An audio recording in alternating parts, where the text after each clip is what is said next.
I mean, in you've March. been harassing me ever since my heart attack to finish and send you another grown-up book because And she did, and she did. I sent you 2 children's books, and you're like, I need bigger books.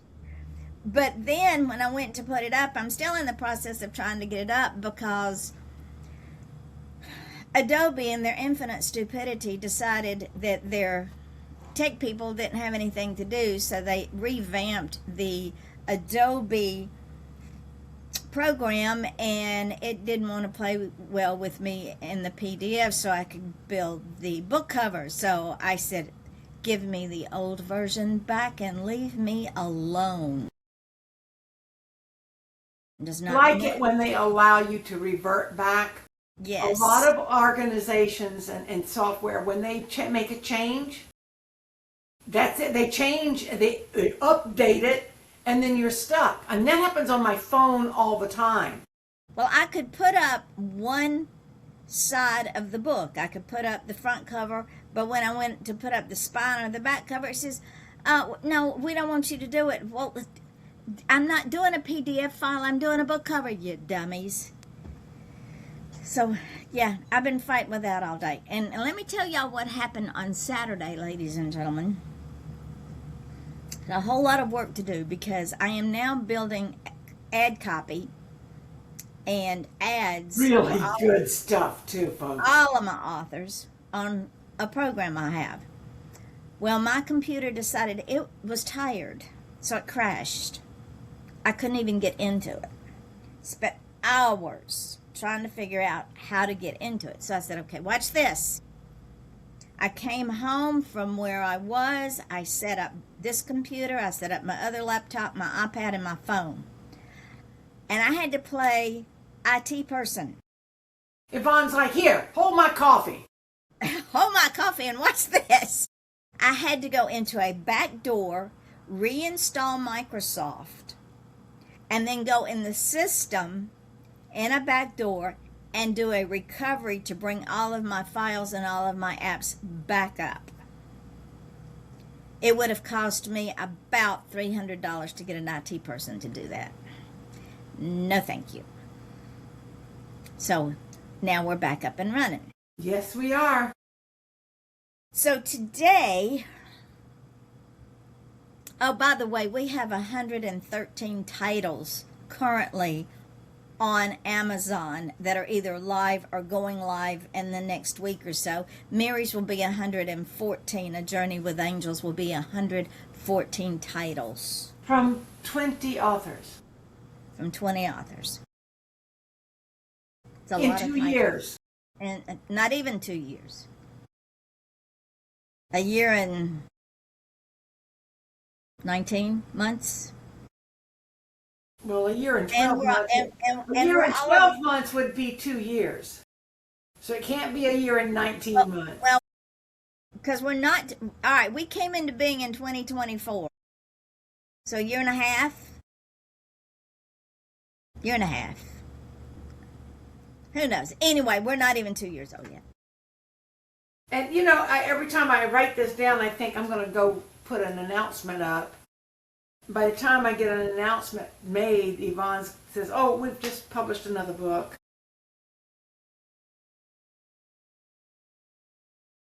Can't help it. Gwendolyn's here. Good afternoon, Gwendolyn. Okay.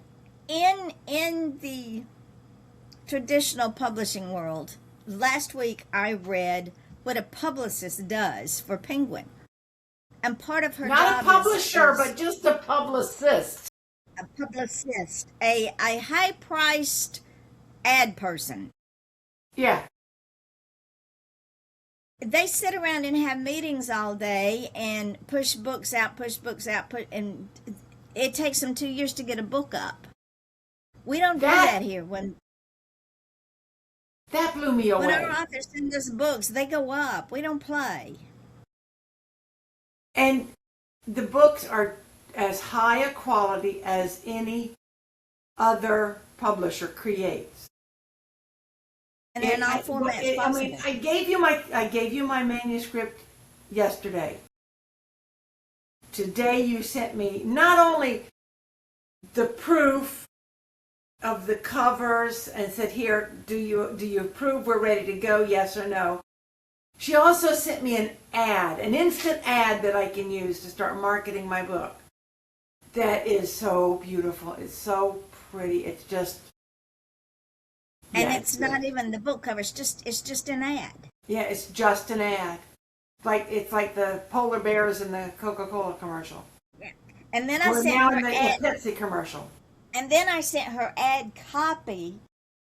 And the way that I do the ad copy is I take the synopsis of the book and I feed it into this program. And this program pulls the most prominent verbiage and creates ad copy. Did I tell you? I'm pretty sure I did. But I got an email from someone offering to do exactly what you do. And she could do it for me for 2 weeks, do me a 2-week campaign for only $1,350. But if I needed a more budget-friendly one, she could do 1-week campaign for $750. That's more than the program cost per year.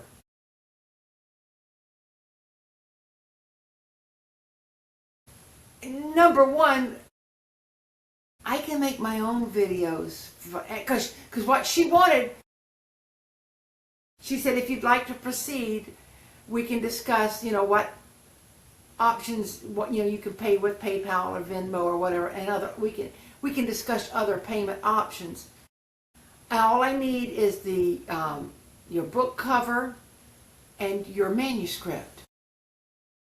Why in the frickety frack would I send somebody my book cover and my manuscript so they can take my book and publish it under their name? I don't think so. That's a pirate. That is not happening, Captain. No. And charge me $13.50 for it? Yeah, no. You want to know who my newest? They're emailing me right in my author email, so it's not jumping into spam, and they're addressing me by name. And they're addressing me by my name, not author Mary Brotherton or not dear author. Or I get Dear Angel a lot because they find Angel Author on Facebook. But I've gotten 2 or 3 emails from agents that I queried 2 years ago. I remember when I first came on board with you, I told you I'm currently querying Yep. for Steep Steps. And it took them 2 years to respond? Oh, no, they're not responding to those queries. They're responding to my many other books. Because not every author has 19 or 20 books on Facebook. Right. Not every author already has a podcast presence that is viewed by... Well, if you add together the 4.75 million on YouTube, plus the, 42,000 on TikTok, and then you've got Spotify and Deezer. I don't know if it's 5 or 10 or 1,000, but you go through each of those websites and add those. It's very few people are going to watch the same show on multiple channels. Correct. So if we have 4.75 million on YouTube and 45,000 on Deezer, those are different people. Correct. I have a huge audience. Gwendolyn just said, are they insane? Yes, they are. It just boggles my mind sometimes that, I got so frustrated the other day, I made a post out of one of their spam emails. You ready for the total number? Yes. If you add all of our numbers together as of right now, this moment in time, 4,112,343. I think we have more than that. Because you said we have 4,700,000 on YouTube. No, don't we? 4,070,000. Oh. 4,070,843. Plus 25,000 on TikTok, 12,002 at Riverside, and 4,498 on our WordPress authors page. So it comes to 4,112,343 views with all. Now that's just the ones I write down. That doesn't include Substack, Blue Sky, Instagram, Mastodon.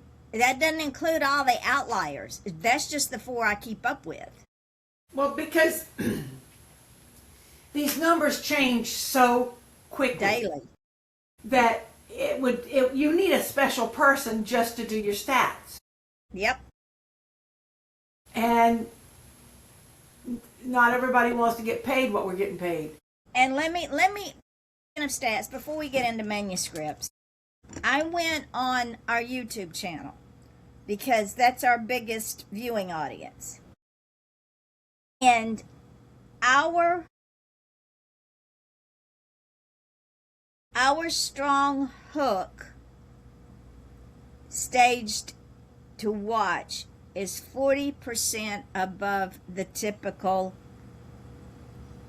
visual. The typical visual is 11 to 20%. Chat message. Gwendolyn's over here chatting with me. She goes, she's manifesting us more viewers, let Mary be. And then they make software for those stats. They do. But I think Yvonne's paying enough for her software. Because you don't get those stats for free. No, our we have an increase of 129% of views on YouTube. Wow. And then our shorts are 81% of the views on YouTube. And what YouTube says is that viewers stick around for 7 seconds of a 10-second video, which is about what ours run because the last couple of seconds are just looking at it. Yeah. So they stick around. So they see the whole thing. They see the whole thing. So, yeah, no wonder you're getting your queries answered. People are noticing that I exist. And, 2 years ago, I was looking for an agent. I thought that's what I needed. And this all plays into our class for today. How to submit and why and whatnot. But when I've known Yvonne for, we just call it more than 20 years because after you get to like 25 years, it makes you feel really old. It doesn't even count, and the years don't even count anymore. We've known each other a quarter of a century, folks. We really have. But I've known her for multiple years, and we've worked together on numerous projects over those years. When she started Midnight Publishing, I was just finishing my tenure as the founding president of a charity. That charity no longer exists, so we're not even going to go into that. But I was finalizing my time there and kind of trying to breathe for a minute between projects. So Yvonne brought me in very, very slowly. She was introducing a baby to the ocean for the first time. It was, it was just so cute. Now that I'm here, it's like, she's cracking the whip, get to work. You've recovered long enough. You had a heart attack, so what? I want my books. Books, Barry, books. So, I mean, since my heart attack, I've now given her 3 books. And the way to submit a manuscript for a children's book differs from a novel, which differs from a nonfiction. And we have quite a few nonfiction writers. But there are a lot of similarities too. But I will tell you that it took me a minute to learn to trust the process. And I know we've already done a show on that, but we talk about that all the time because it's so important. My book that I just sent her, A Journey with Angels, she sent me, first thing she sent me, not even the cover, was a video, an ad, a 7-second video ad that I guess if I use it for 2 weeks, I owe you $1,350. Yeah, okay. I'll hold my breath. Gwendolyn says TikTok also has a 7-second attention span. And That's true.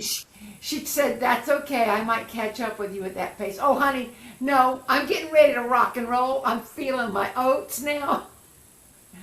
In fact, after I submitted my manuscript, I went outside and did some sit-down yard work. I'm not pushing myself. Took me several hours to do a 1-hour job. But it was strenuous, and I'm feeling it. So Curtis told me today, he said, you do nothing but rest. What was your cardio? My body says rest. My brain goes, but you're a writer. You can't let Gwendolyn Long surpass you in number of books published. We don't have any competition here, folks. None at all. None. But you have to understand, ladies and gentlemen, it's not cutthroat. It's fun. It's fun. Because it really these is. two, Gwendolyn and Mary, they have this competition between the two of them, all in fun, and it also is a motivator. It's and also Mary out said, of love. I'm hollering, give me books. There's a method to my madness, and the method is this. When someone's had a debilitating illness, whether it's a heart attack or had the flu for 6 months, and they're still in the process of recovering, it's so easy to go, well, today I just don't feel good. I'm just not motivated. Not in my world. I will sympathize for a little bit. I will empathize for a little bit longer, but after that, you're going to get back on that horse and ride. Because I don't accept, well, I'm not feeling it today. Don't care. There have been times. It's a mental thing. There have been moments because when you suffer a widowmaker heart attack, and they call it a widowmaker for a reason, it's self-explanatory. My doctor told me that I had one artery that was clogged 100%, the other one was 99%. And the rest were varying stages of degrees. But I only needed 1 stent, or they only gave me 1 stent. I know a man who has had his heart stented so much that there's no room for more. These little metal pieces invade. But the thing is, your emotions get caught up in this. And it is really easy to say, okay, you know what? I'm 71 years old. I deserve a break. Or, well, 71. It's about time I slowed down. Forget that. My mother was go, go, go. She did not stop working. She worked a variety of jobs all of her life, and her last job, I think, was the longest, second longest. She worked at Walmart in the fabric department for more than 10 years. She would have died in that store had she not gotten married. And the man she married asked her to quit. He said, I'd like to take care of you. Well, his idea of taking care of her was to die within a year of their marriage. That was rude. It was rude. Because now here she is, not knowing what to do. Because she's not employable anymore. Yeah, you don't go back to work at 76, 77 years old. You can do fine at 60 or 70, but After that, they don't want to hire you. No. Gwendolyn just said, Mary ain't the only one. She's yelling, gimme books. Mary was telling me to do more books too. Yes, I was. I had an idea that she should take her affirmation books, her coloring book, and turn it into a graphic story. And what does she do? She makes 2 books from that. And that she took that idea and she just ran with it. And then she said, my daddy T has stints everywhere. I was taking a break and somehow still sent 5 books in. Taking breaks doesn't work so well. Yeah, my son Aaron, he thought he was going to write his book and it was going to sit on a shelf and he'd just forget about it. He's now at least 15, maybe 20 chapters into his second book. Well, when I sent him the ad, I said, here's the ad copy and here's the ad for Manifest. He goes, oh, so now I guess I got to post this everywhere. I said, yes, you do. Step up. I noticed yesterday he posted like 9 different people's stuff, shared it on his page. He's learning. He hates social media. Some people just do. But he's learning. Gwendolyn says she's got 3 more in the works. All right. Honey, I got probably close to 30. The thing is, ladies and gentlemen, I got caught up on my author's manuscripts except for 2 that I'm holding off on. They're Sherry Ann's. One of them I can't even get into. The self-sufficiency one, I can't. And she's so busy right now, I'm not going to bother with it. The other one, I'm not sure that Amazon's going to let us put it back up because they've gotten real sticky. So I went and started building ad copy and ad for all of my authors. Now, like Mary, I have another author that has a lot of books, and I did ad copy for every one of every author's books. And you got 114 titles. Yeah, include my own, over the last 4 days. They're not all up yet, but the ad copy is done, and all I have to do is marry it with the book cover and make a video and send it up to all of our social media. This is how we get out there. And I could spend all day, every day, just marketing the books I have right now. Yep. But I want to write more, so I write more. And we figure it out. And in the meantime, one of the agents, the newest one, I remember his name. I don't remember the first one. I think one was a woman, one was a man. But the newest one was from Hatchet. And Hatchet's maybe not one of the big 6, but they're in the top 10. They're one of the bigger companies. I reached out to the people that work with Hatchet way back. And I think they were one of the ones, I love these agents and publishers who say, our usual response time is 8 to 16 weeks. But if you haven't heard from us by, week 16, consider it a pass. I'm not waiting around for 4 months for you to pass me by. Not happening. Not when I can. Okay, Roy Owenby. You'd never heard of him. He had never even been on your radar. And then you get an email from him one day, here is my manuscript. And you're like, okay. Who are you? Where did you come from? It told you the email. And it turned out that one of our earlier writers, L.E. Ryan, and Roy Owenby are in the same writers group, which I know, right? But I want to say it's so bad, but he is so open-minded and he has embraced us without hesitation. And he wants to learn more Yeah. about how we operate. Because every time I do an ad with his books, I tag him in it when I put it up.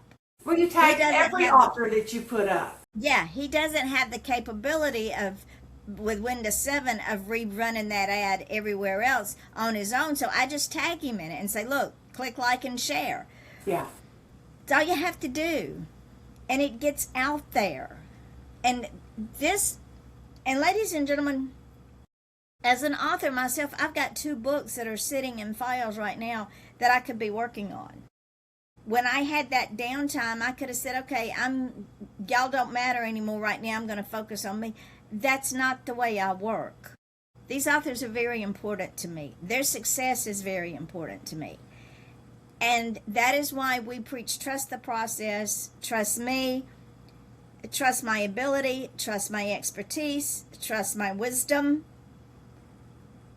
Trust that there's not going to be another shoe to fall. You know, a lot of people know that Midnight Publishing does not charge our authors. In fact, my brother, I think the second question he asked me the other day was, how much would it cost me to get my book put up? Because that's what people expect.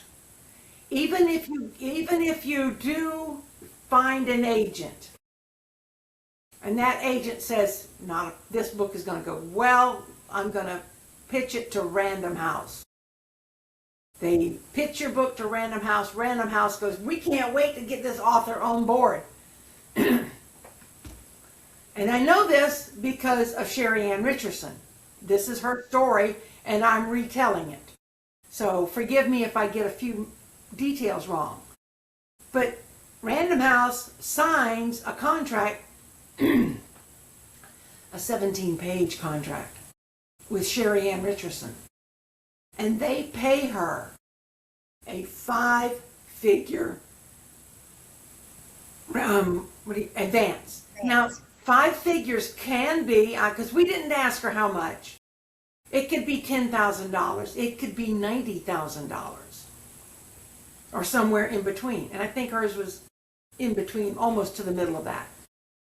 And that makes you go, whoo, I've made it, I'm in the big time, Random House loves me. And then you start looking at the fine print. Well, I got this 5-figure advance. I'll be all right. And then here comes Random House going, before we can publish your book, we need you to have it edited, and it's going to cost you X amount of dollars. No problem, I got 5 figures. I'll give you one of them. Okay, fine. So now we're going to need you to work with our marketing person, and it's going to cost you X amount of dollars. I still have 3 figures out of that 5 you gave me. I'm okay. And then when you go and say, I'm going to have a book sale. I'm going to go to such and such a bookstore and I'm going to have a book signing. And Random House says, no, you're not. That doesn't fit in with our model for you. That's okay. So she's selling her books as quickly as she can, as hard as she can, within these limited parameters. They give her, because what they do is you sell a book or 5 books, and they mark that down, and that comes out of your advance. Once, the whole idea is that by the end of a certain length of time, you've got a zero balance. You've sold X amount of books, you've bought all of their services that they require, and then you've got a zero. Well, if she had gotten even 50% of her royalties, she could have gotten to that zero quicker and then started making actual money. They were only paying her 3%. Now, we didn't ask Sherry, but we know from the publicist that also, I think, works at Random House, right? She works for Penguin, I think. Penguin. Which is Penguin that Sherry went to, yeah. Okay. But the point is, she said she gave a a day in the life kind of overview interview for somebody. And she said it takes her and the team 2 years to develop an author, not to develop the book, but to develop the author. And one of the things that they do is they make sure that the author, not just the author's work, but the author itself, fits in with their paradigm of what makes a good author. Would this person be suitable in front of a camera? Would we have to hire someone to do hair and makeup every time they go to a podcast? Would this person do good interviews? And if they come up with a no, they won't work with you. And you and I both know how Sherry Ann has bloomed and blossomed and just opened up as a person and as an author. From the day I first met her online to now, she's like a whole different person. And if Random House had turned her down because she didn't fit into their personality profile, they would have, they have lost a big deal. They have. I recently watched Bohemian Rhapsody on TV, and it was the story of Queen and Freddie Mercury. And they had a manager that refused to let them play the Bohemian Rhapsody, which is a 7-minute song, and it doesn't make any sense. It didn't make any sense to him. So he denied them, and they fired him. And I think Freddie Mercury was the one who said, "You will forever be known as the man who lost Queen." And look how far they went. Midnight Publishing and the authors like Kara Benson, Aaron Frakes, me, Sherry, who have worked with bigger companies or tried to work with bigger companies and got shunned and turned down. And then all these other authors that look like deer in the headlights and say, "I don't know, I got a book idea, but what do I do with it? Where do I go from here?" We're the winners because all these big 5 publishing houses and the vanity presses and the agents that turned us down, they'll never have access to us. Gwendolyn just said, well, she said it a few minutes ago, click, like, comment. Yes, and she put comment in caps. Share to feed, share to story, makes social media happier. But, because sometimes Gwendolyn and I get in Facebook jail a lot. for nothing. I mean, because we're fast. We like to share. We like to use social media socially. But if you can't do all that, click, like, share to either story or feed, or this is a trick I've learned. Sometimes you can right click the post, and if Facebook will not stop you from looking. It will stop you from sharing. It will stop you from liking or, LOLing or laughing or whatever. It'll also stop you from commenting. But if you right-click it and save that particular post to your computer, you can then go back and upload that post yourself with your own comments on it. And you can say whatever you want to about it. They don't stop you from doing that. Gwendolyn said, "I'm glad I researched way back and decided to just put that all on ice till now. Too many rules." Yep, they got lots of rules. And the thing is, ladies and gentlemen, After you spent months and months and months and months of time that you will never get back doing all the query letters, doing all the research, and you either get, we're not interested, you don't fit our format, our formula, it's a formula, or you don't hear anything at all. Most writers quit. They just give up. They don't want to pursue it anymore because they figure, what difference does it make? Kara. Exactly. Kara went through that. I mean, she has a MFA, Master's in Fine Arts, to help her be a better writer. She took a lot of creative writing classes. She took marketing classes. She had publishers or professors who claimed to be publishers give her bad advice. And what I told Kara was this: those that can do, those that can't teach. And those that can't either do or teach, criticize. Exactly. And that's something, y'all, I have arrived. I have a hater. Yes, she does. We'll deal with that another day. But the thing is, I told Kara that everything that she learned, forget it. Yes.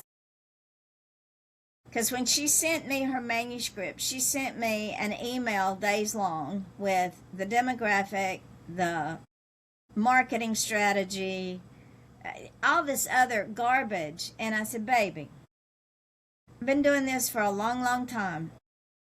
Thank you, but we don't need it. We don't do demographics here. This is what... Okay, we're in the 21st century. From probably early 19th century, publishers, including the Big Five or Big Six or ever how many you want to call them,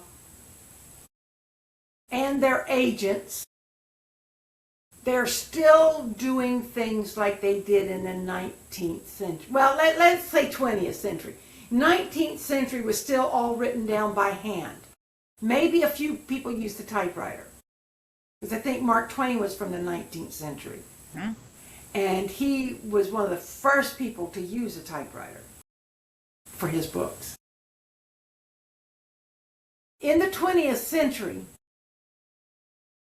publishers and agents started accepting email submissions. They wouldn't, now they don't even, if you send them a paper book or a paper manuscript, they will throw it in the trash. Unless you send them a self-addressed stamped envelope with sufficient postage to get that book back to you. Otherwise, they're just going to throw it away. Some of them will say, we recycle the paper. Whether they do or not doesn't matter, but they don't read it. I don't understand that. We're in the 21st century. Electronics are here to help us. We have, at Midnight Publishing, we have a few standards, guidelines. And guidelines are meant to be followed, but they can be bent. They're not hard, fast rules. Got a message from Gwendolyn. Just write your way and send it to the lady. She will tell you if there's a need to change anything, and usually it's an Amazon issue. Or get on our show and I'll just say, I want you to write another book, Gwendolyn. I need you to take your coloring book and your affirmations and do something else with them. And there was a reason for that. The coloring books can only be done on as paperback or Kindle. They don't have chapters. I wanted Gwendolyn's books to become audible. So if she took her coloring books and made them into more chapter books, then those chapters can be translated into audible books. The thing that gets me about these modern, Gwendolyn said God said so. God says a lot, doesn't he? All of these people that writers reach out to, whether it's a publisher that doesn't work with agents such as Midnight Publishing, or it's an agent outright, they still want you to take your electronic document, double space it as if you were printing it out and they needed room to write in editorial remarks. They want they require a cover letter, and in that cover letter, they don't say this exactly, but they expect you to appeal to their ego. They want you, trust me, I know because I spent many, many, many months, many hours doing this. Bonnie's here. Hi, Bonnie. They expect you to research the agent, not just the possibility of a publishing house.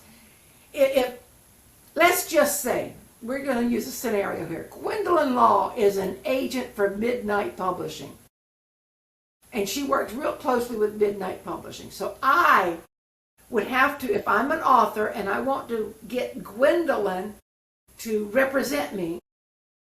Bonnie says she's been listening too before now. We're glad to have you here, baby.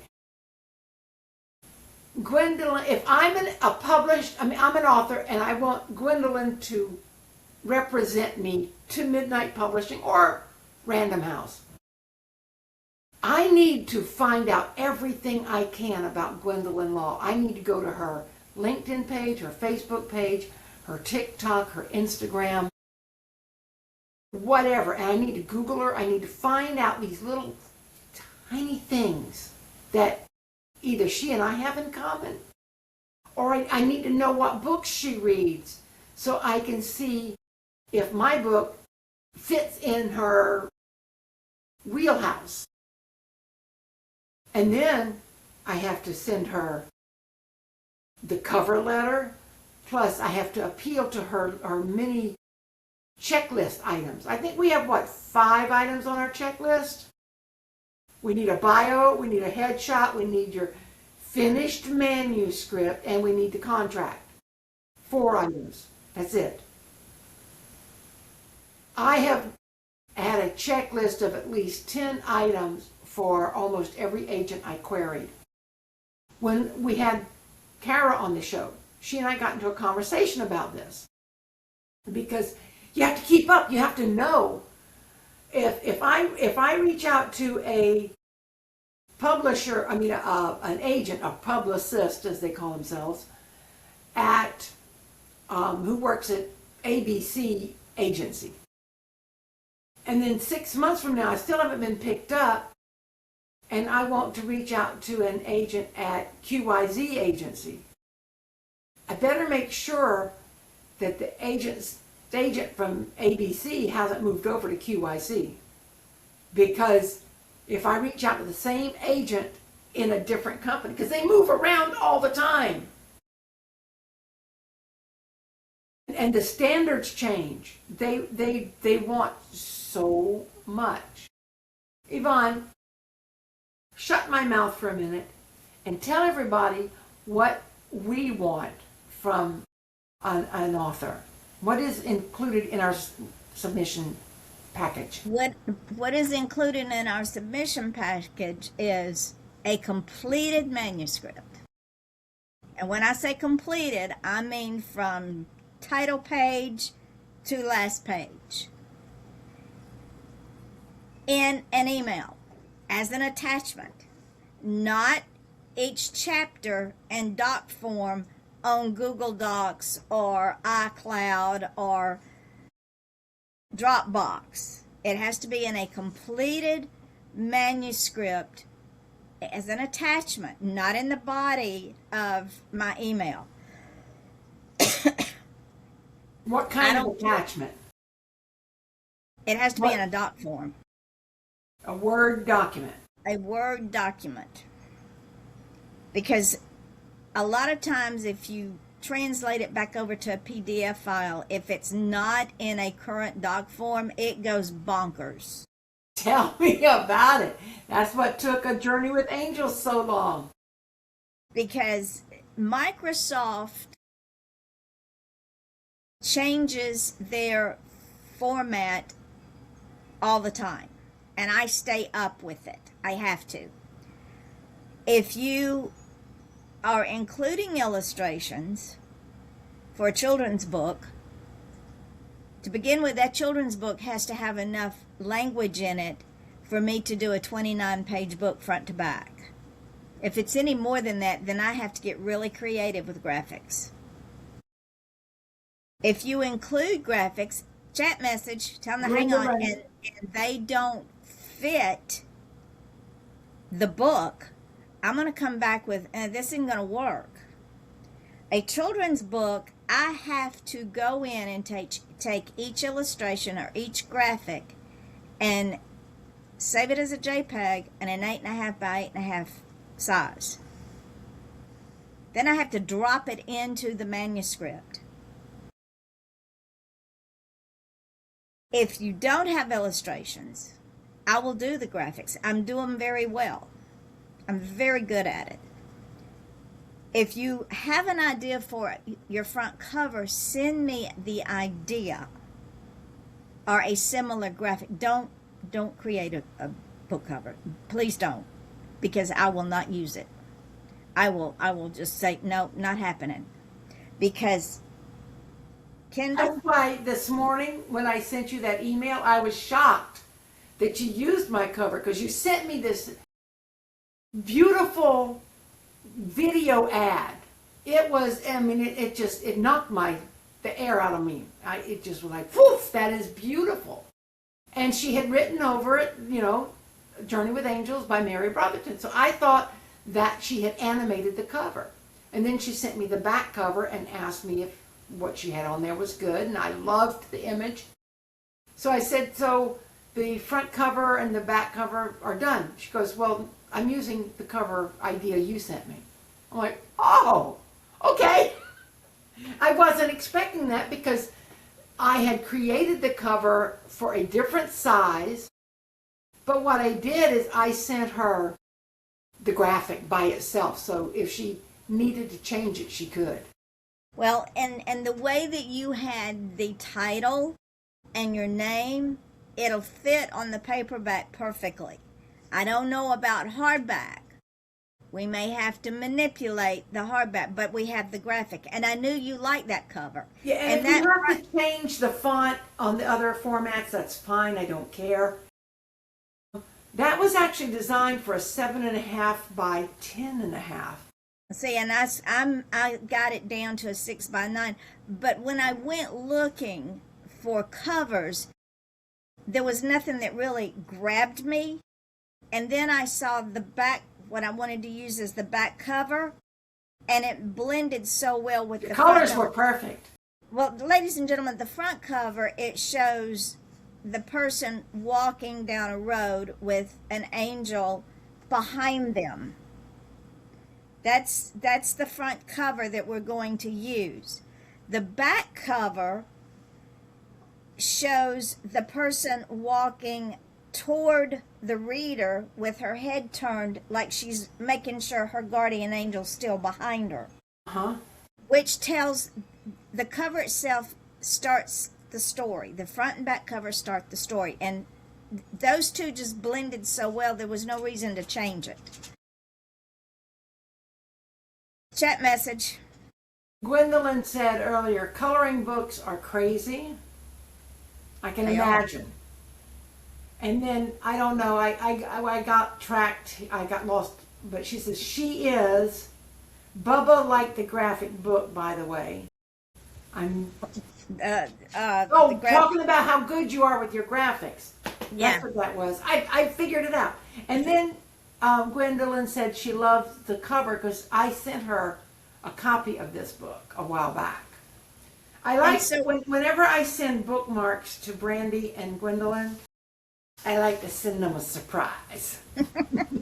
so what I require when you sign on with me, after you've told me, yeah, I trust the process, I trust you, here's the contract, and the contract simply tells what is required. And we also send the submission requirements. That very simple. Yeah, the contract Very, basically reiterates our submission guidelines.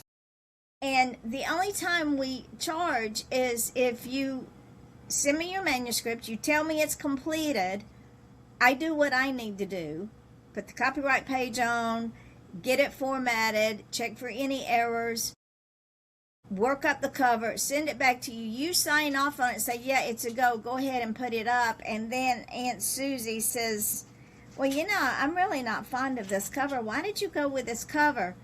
Because Aunt Susie doesn't have a clue.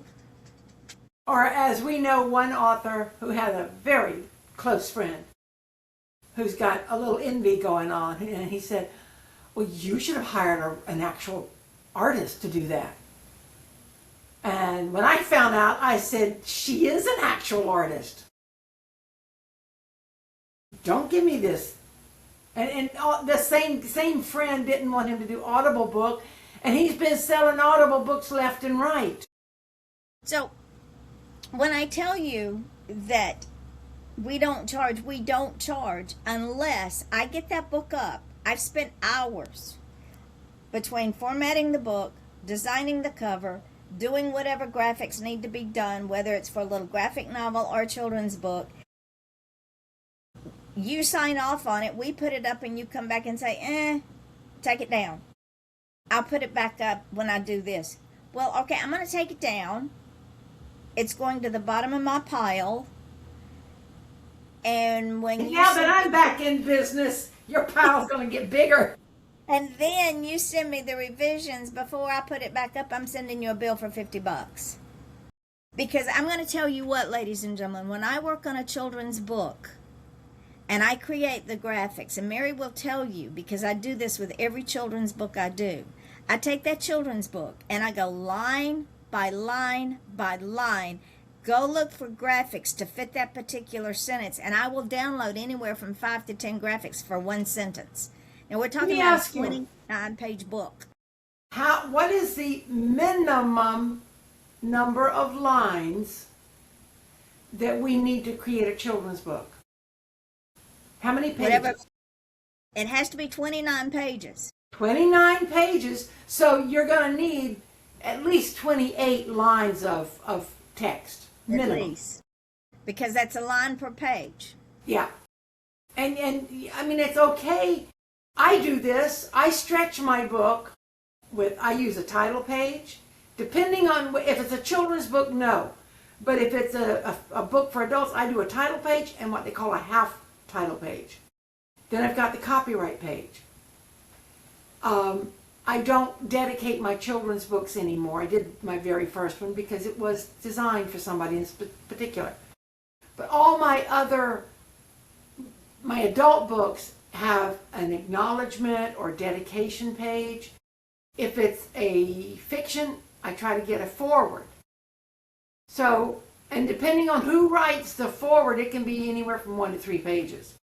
But that's a minimum of 5 pages before you ever start the book. And then what I like to do in the back of the book is put the author's bio and headshot so that readers know who they are reading and they can go and look them up.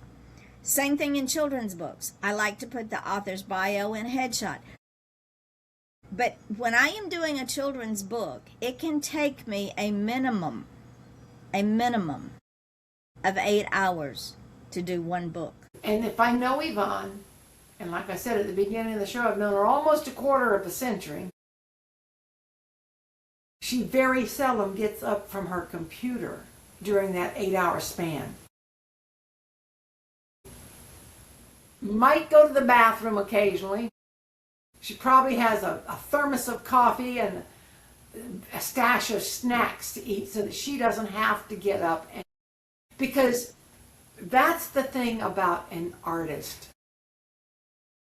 you get in the groove, you get in the flow. And I've worked with AI. I know enough to know that you tell AI, I want this picture this way, and it comes out and it's like, oh, so close, but so far away. It's not what I want.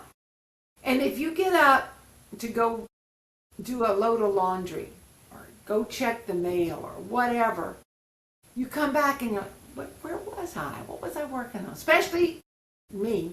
I know I get that way. But you get in a flow. You got to stick to that flow. And it's hard to just get up and walk away from it. But even if she worked 1 hour per day on these books and did 1 hour for 8 days in a row, that's still 8 hours of work. She doesn't get paid for that. Gwendolyn just said, I may never understand that forward thing. She gets coffee. She has coffee in her veins. Gwendolyn, maybe we'll talk about forwards more in depth later. It's not a big deal. I mean, you don't have to have it. Because of my novel, my novel is part memoir, part self-help, part made-up story. But I wanted someone with expertise in the area of sex addiction to read it and give me feedback. Well, she not only gave me feedback, she wrote the foreword, so I put it in there. With manuscripts, I don't want manuscripts double spaced. I don't want the chapters double spaced. I don't want any white between the chapters. I only want an indentation of 2, not 4, not halfway into the page to begin a paragraph. Because if I have to go back and realign that again, it becomes a cluster. And one of the reasons, we talked before about authors and publishing houses who have formulas. Well, their formulas are for stories.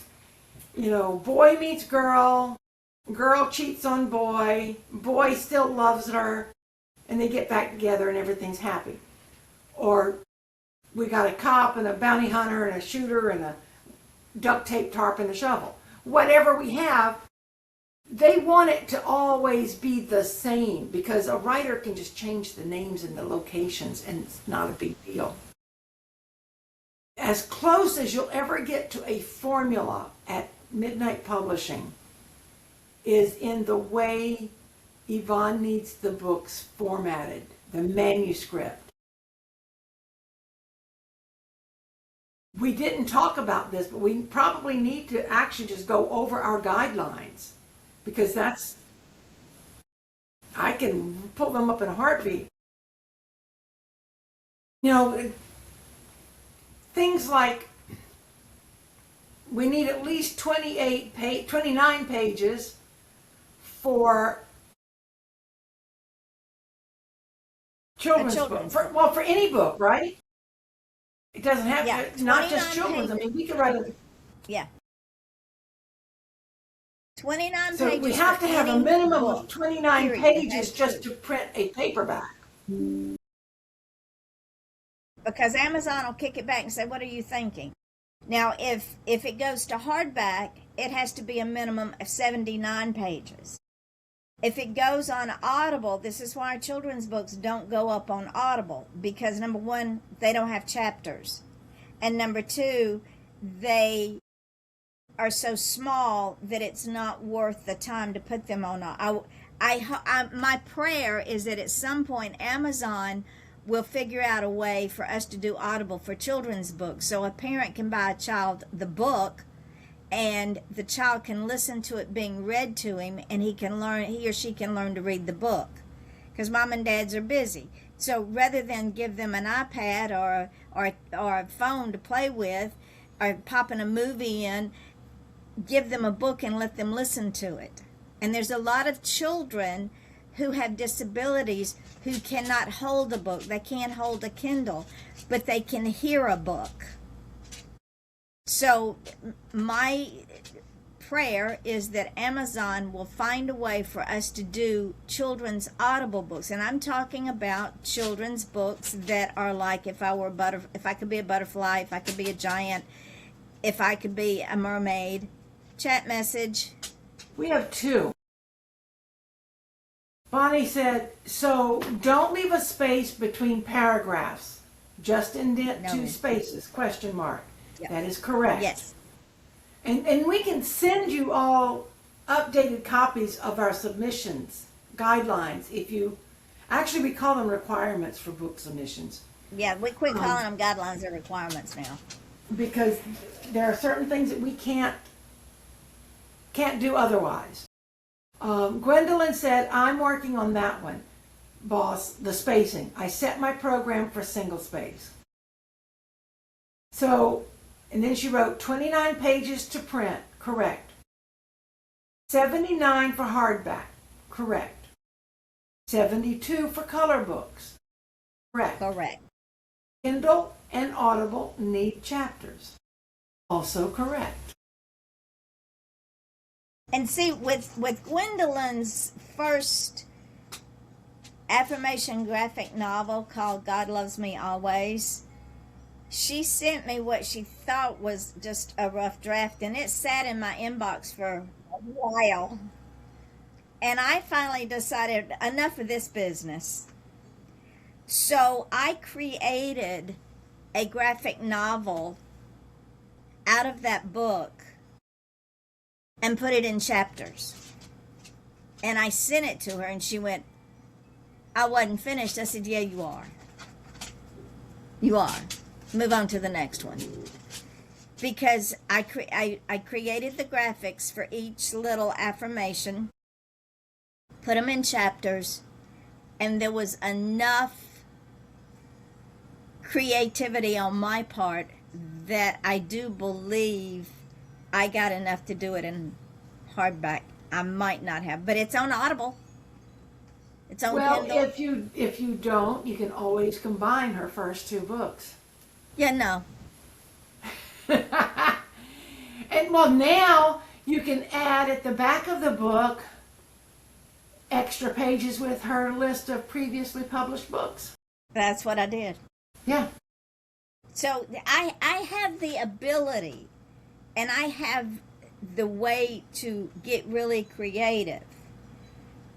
That being said, I need for my authors to do what they're asked to do in the way that they're asked to do it, because I don't have the time anymore to go back and completely reformat a book. Not with 114 titles, because, No. folks, most publishers, even if it's just a one-person team like Yvonne, well, 1.5, I count a little bit. But I mean, as far as the physical publication part goes, I don't dirty my hands with that stuff. I just sit here and look pretty. I told Curtis one day, he said something, are you going with me so and so? I said, I don't look this good to stay home. I wasn't born this good looking for nothing. Most publishing houses will take your manuscript, and whether they hold it for 24 hours, like she did mine, and pops it out, but you better be ready. If you're working with Midnight Publishing, you better be ready. As my son would tell you, I didn't think it was going to be ready this fast. I'm not sure I can handle this. Too bad. Get over it, kiddo. You suck it up and step up. I mean, Linda Humphrey sold a book within 36 hours of you publishing it. That was bizarre.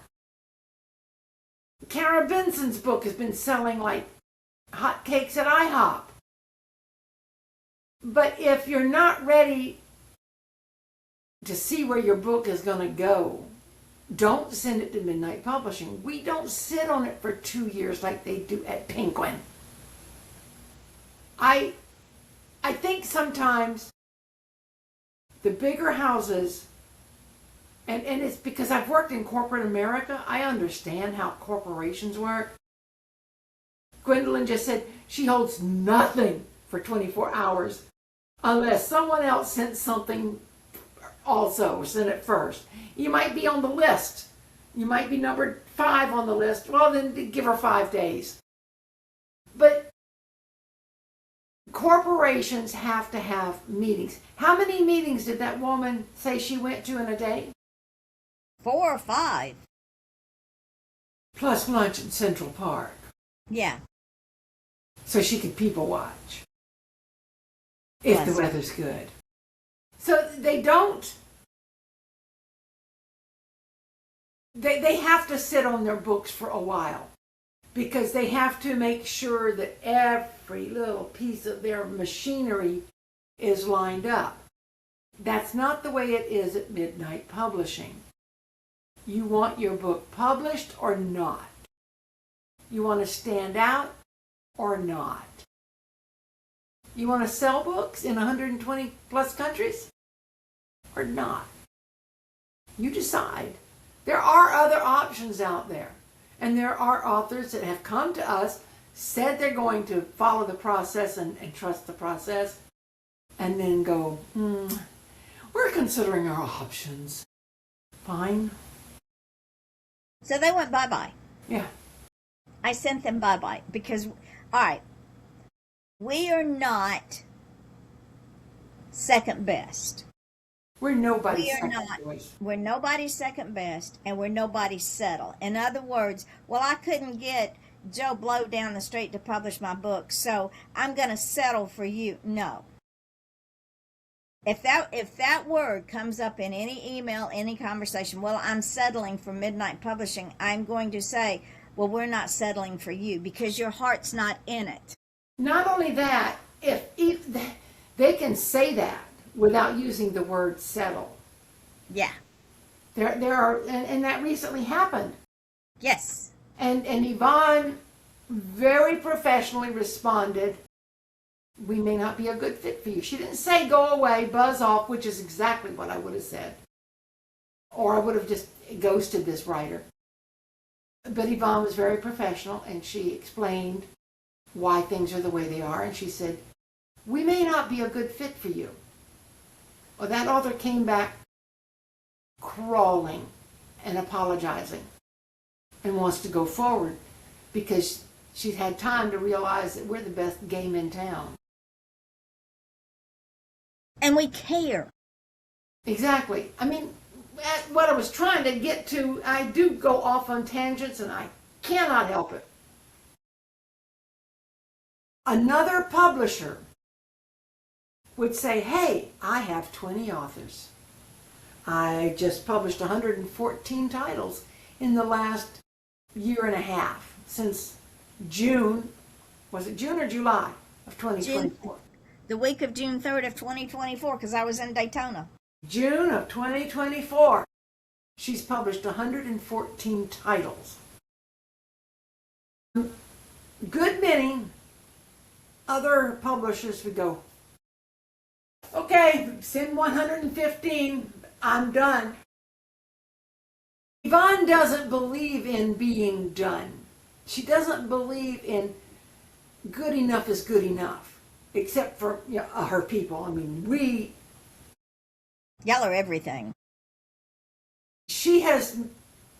I thought my self-esteem was pretty high when I met Yvonne. I thought it was pretty high when I joined Midnight Publishing. But she has brought my confidence level up even more. And damn it, y'all know how good I am. Y'all don't need me to tell you. But Yvonne has made me that much better. 22 months, Gwendolyn said. She's done the math. So we're 2 months away from our second anniversary. Other publishers would say 114 titles in 22 months. Yay! I'm done. Take a break, go to south of France, whatever. But Yvonne, she can't do that. She doesn't just stop. She's making 7-second videos. Now she's turning those 7-second videos into ads. Okay, fine, dandy. What else does she do? Well, she puts them on, and how many did we count this morning? We counted the number of sites. Like, I think there's like 14 social media sites, like Facebook, Instagram, blah, blah, blah. And then there's nearly 30 booksellers around the world that have our books. She doesn't just put us on Amazon and say good luck. She makes sure we have the right SEO, which search engine optimization words, keywords. She makes sure that every format, most of our formats have different categories that we qualify to be in. That gives us a broader range. If somebody's looking for silent scream, they might look for biographies, because in a way it is. It's a true story about these girls and their murderer. They might look for true crimes. They might look for true detective. They might look for murder and intrigue. There's so many different categories that we qualify for. She takes the time to find that. Bonnie just said, I'm struggling to get 29 pages. I need to do more stupid stuff. No, you just need to remember the stupid stuff you've already done.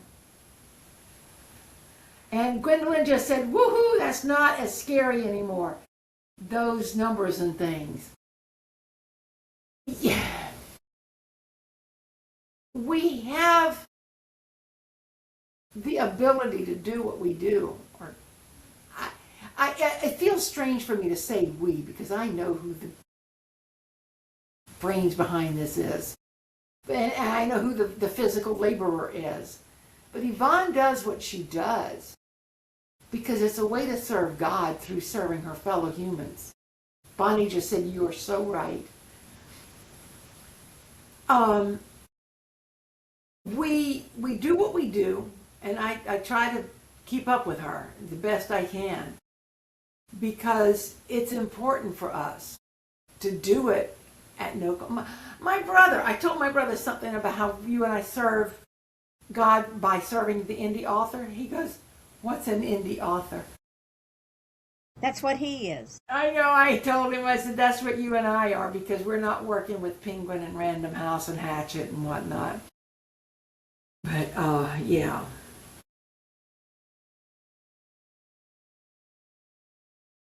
$143 viewers. I wrote that down because it just boggles my brain. And the thing is, what blew me away, I've been on YouTube since 2009.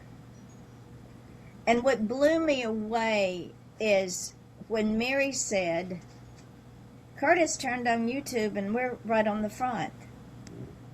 At that point in time, we were right next to Jelly Roll. Yeah, yeah. So, when someone tells you, ladies and gentlemen, that we are not good enough, or you're only on Amazon, ask them if they know anybody else that's got 4,112,342 views on 14 plus different internet sites. Plus, any one of my authors Googles their name, they're going to see they're everywhere. Because what I love is if I Google September's Chill, Gwendolyn pops right up. If I Google Errol's Journey, there's Bonnie. You don't just have to Google our name. If you might not remember our names, but if you remember the name of our books, you will find us. Gwendolyn said, yeah, that blew my mind when I saw it as well on my YouTube. I mean, you don't even have to watch the videos from Midnight Publishing, and they pop up as a suggestion for you. And that's where this will go when we go, oh, and I forgot the podcast site. and the WordPress site for the authors. When we are done with this workshop, I go back and I download it from the Off the Chain Facebook page, because that's where it's live. It's also live on the YouTube channel. Then I put it up on the Midnight Publishing group page. Then I put it up on my personal page. Then I put it up on the Indie Author Facebook page. Then I come back to Riverside and I put it up on our Riverside website. And then I go and find little magic clips. They're a minute and a half. I put them up. Now when I put them up and I publish them, they go to Deezer, Amazon Music, Apple Music, Spotify, iHeartRadio, YouTube, Podcast Addicts, and 2 other sites. I don't even know who they are, but they're part of Riverside. Once I do that, then I go to YouTube, and one by one, I put them up on the author page of midnight-publishing.org as a post. That in turn is reposted by several different subscribers that we have on that site. Tell them to hang on a minute. After I do that, I go to TikTok and put up the magic clips on TikTok, because I downloaded them. I put them up on TikTok. And they still won't let me do a live. Go figure. But I don't care. They're redheaded stepchild. Then I go to Instagram and put those magic clips and those 7-second videos up on Instagram. It's not done and all. I have to do it manually for each program. That takes time. Plus, when I build the videos, it takes a hot minute to build videos, because I don't take the first video that pops up, because I have to tell the program exactly what I want, how I want it said, how I want the inflection. And it takes a minute for it to catch up with me. And sometimes, AI is getting so much better than when I first started. But sometimes you get something, even though you've put in the right information, it doesn't understand you. So you have to put in that information again with parameters. Yeah. So I can spend, for one 7-second ad, I can spend an hour and a half. Easily. And I've got 114 titles. And folks, she doesn't just do a graphic, a 7-second ad for one book and say, okay, well, that one's done. She'll make her rounds. She's making her rounds with all of her books and all of her authors. But then she comes back and she redesigns them a different way so that it's a new ad. She's been doing that with our videos ever since you started. We have Christmas videos, we have Easter videos, we have generic videos. I think you did a few St. Patrick's Day. Can't remember. Gwendolyn just said, when you were talking about all you do, she said, then I go to social media jail for reposting things too much. Yeah. Then, ladies and gentlemen, we have a secret weapon. Yes, we do. And she is amazing. We call her our book pimp. She's my oldest daughter, and she works at night at a place called Tag. So what I tell all of the authors is send Brandy your bookmarks. If you don't have her address, DM her, she'll send it to you. It doesn't cost that much to send some bookmarks. Number one, it takes a little bitty envelope.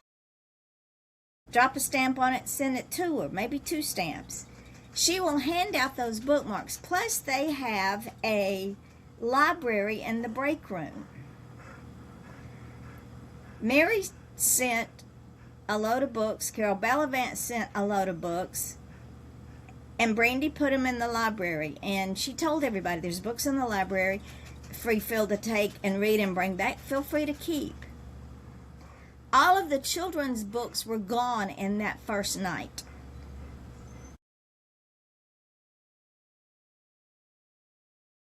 It cost a few minutes of your time to send Brandy these bookmarks. She puts the bookmarks in there. People are always saying, okay, when is another book coming out?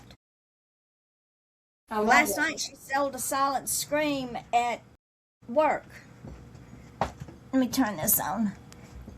But she is our little bookmark pimp. And you will see videos of her pimping books. Not just Gwen's, but I fix it so that she's pimping a lot of people's books and do videos. And what I love about Brandy, as Gwendolyn says, Brandy Cakes,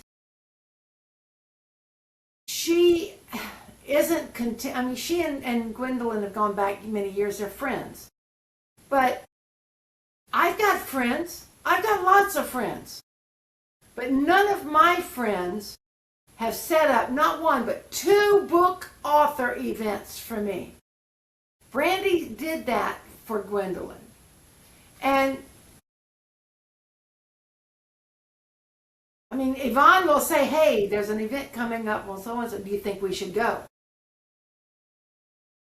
She hasn't once set up an event for me yet. She'll go with me.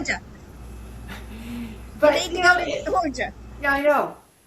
She's working, and those 2 ladies are close enough that they can coordinate and do this together. But it's just so amazing to have somebody. Brandy's not a writer. She's not Gwendolyn's co-author.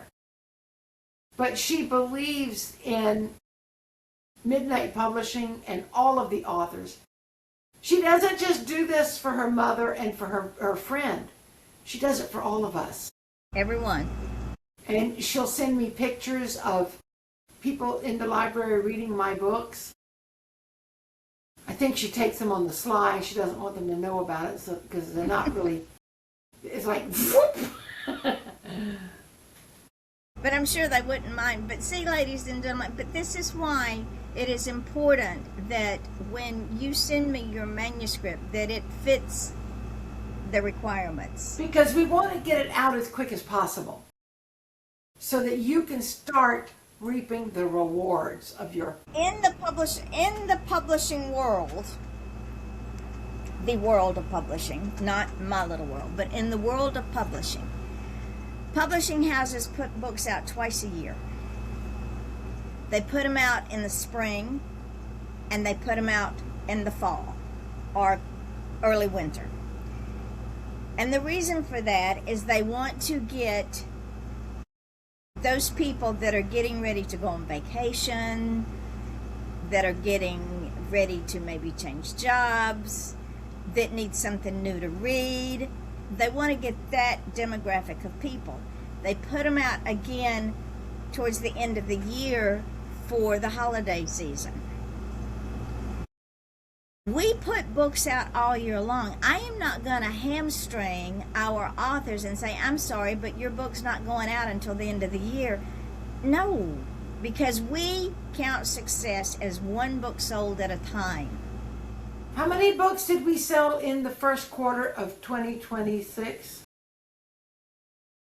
Like 143?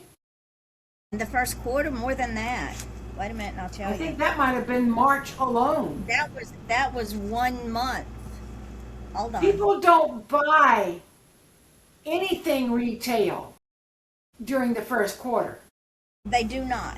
They're busy paying for their Christmas or Hanukkah gifts.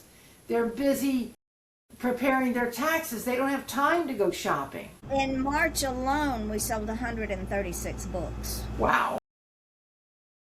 Now, nobody buys books in the first quarter. They don't. But in January, February, and March, we sold a total of 292 books. Wow. People they don't buy books in the first quarter. And were a lot of those books first runs? Yes, they were. Again, people don't buy books in the first quarter. And this is why we don't hold books. We always want new books out there. We want people going, what are they going to put out next? And even if people don't buy our books in the first quarter, they're available. We're marketing them on all these platforms. And by the time they are ready to make a purchase, our names are out there. The brands, the products, they're out there, and they go, didn't that Bonnie woman do something called Bonnie the Brave? Something with a red convertible on the front? I need to buy that book. They might not know why, but they're going to want it because they've seen it advertised. They've seen it marketed. Maybe somebody they know's read the book and is talking about the book. And they go, oh yeah, I heard of that book. I just hadn't read it. Well, go get it. Yeah. And then come back and write a review. Absolutely.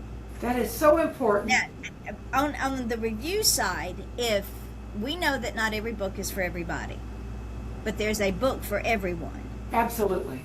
So if you buy one of our books and for whatever reason it was not to your taste, and you decide that you're going to tear down one of my authors or criticize their style of writing or criticize the book just because it wasn't to your taste, we're going to take that and flip it on you. And we're going to make it a positive. On one of my books, I think it was Mardi Gras Bound, some yin yang, I don't know who she was, never met the woman, personally attacked me on a review, and it wasn't even about my book. She said, and I'm paraphrasing, be wary of what you say about her because she's already threatened me. Excuse me, I don't know you from Adam's House Cat. Who are you? Amazon would not take it down. So I'm thinking about going back and getting that and having fun with it. Yeah. Well, like I'm still working on this guy, this Tom fella. I'm trying to figure out how to phrase him. Let's talk about Mr. Tom. Okay. On our author website, I put up my angel book as a 7-second ad for Mary. Now, my angel book is a children's book of teaching children that angels are everywhere in unlikely places. So this Yahoo, and I took it down because I do not allow that kind of negativity in my authors' lives, said, how dare you? You're brainwashing our children. There's no such thing as angels or faith. Now, who are you? What hole did you crawl out of? So I went and found him.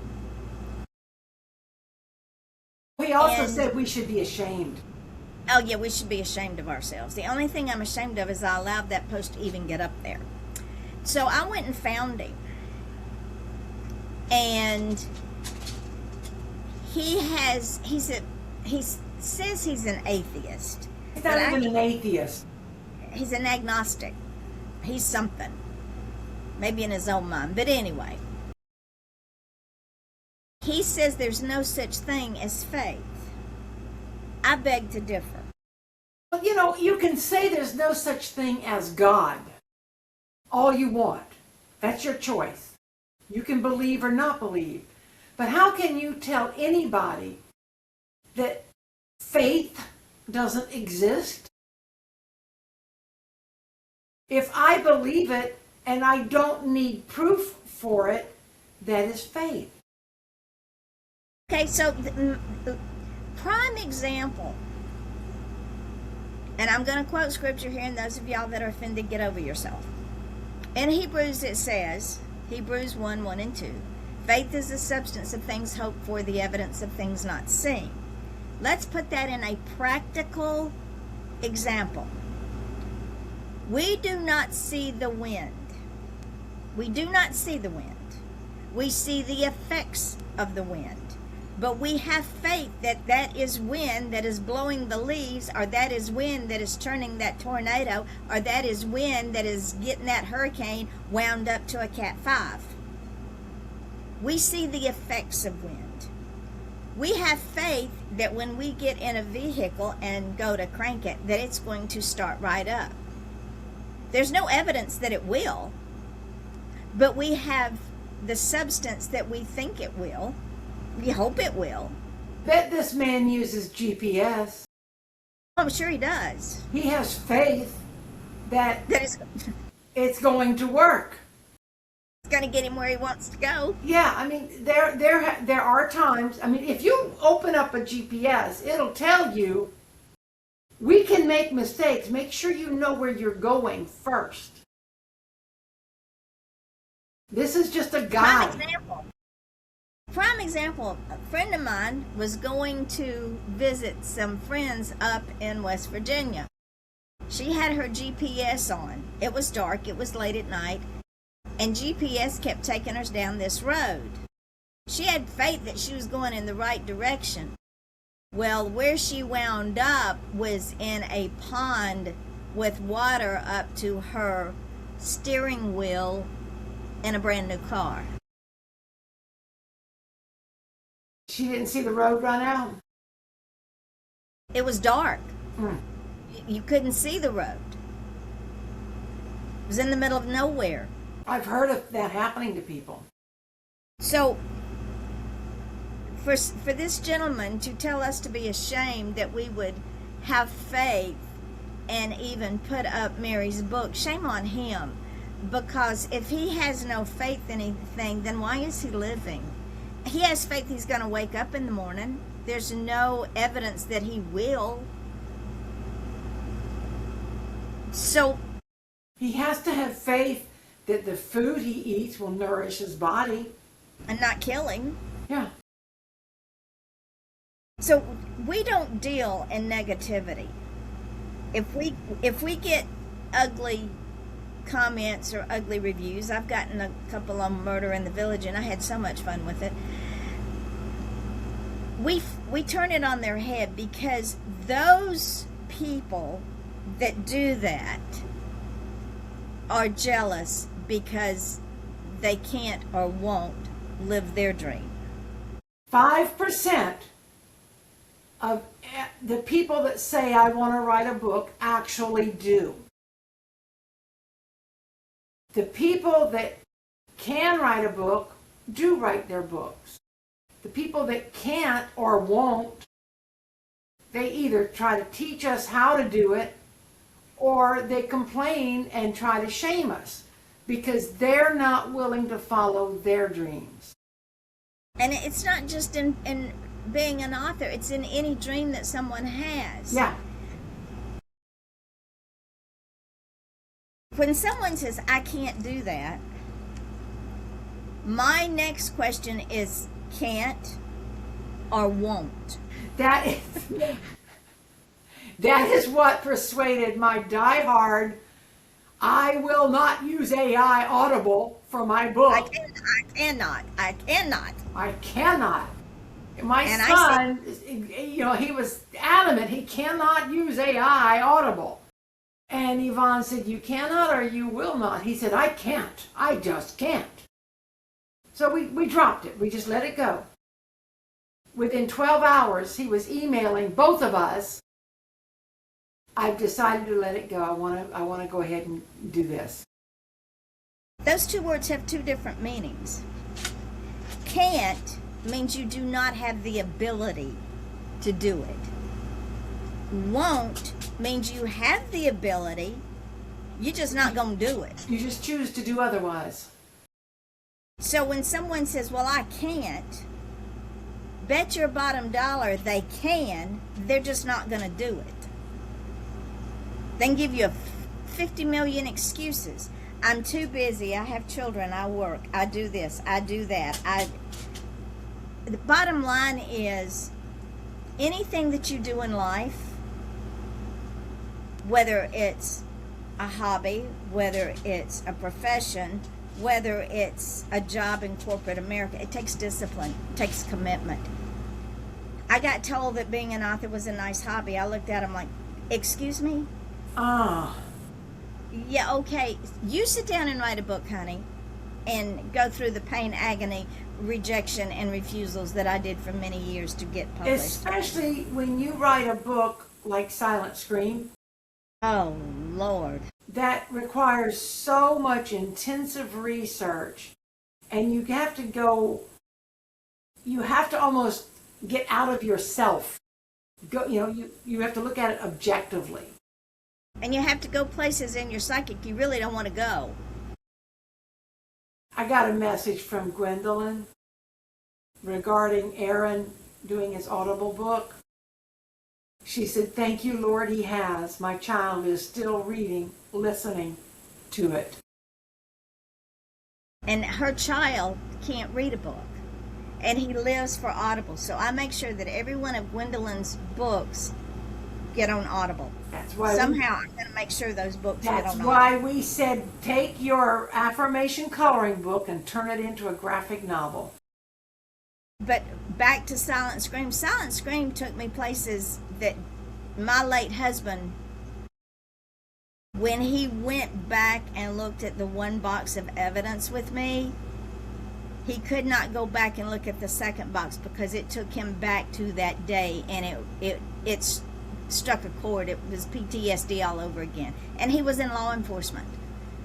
And I said, that's okay, I'll go by myself. Because I understood. I don't read Yvonne's true crimes. They're raw, they're graphic, they're in your face. They're not soft. But she tells the story like the story deserves to be told.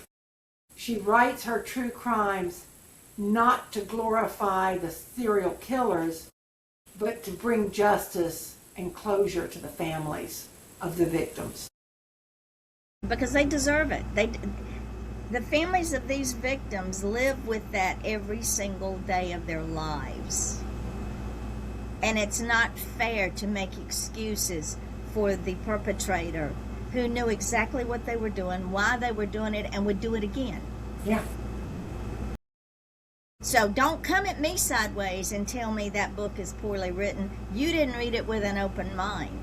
You didn't read it from a criminal justice viewpoint. You read it because you thought I was going to talk about what her favorite color was and how pitiful the criminal was because he was so maligned as a child. I don't care.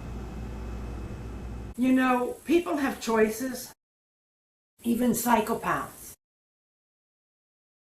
You can take two people who were raised in an alcoholic home, twins even,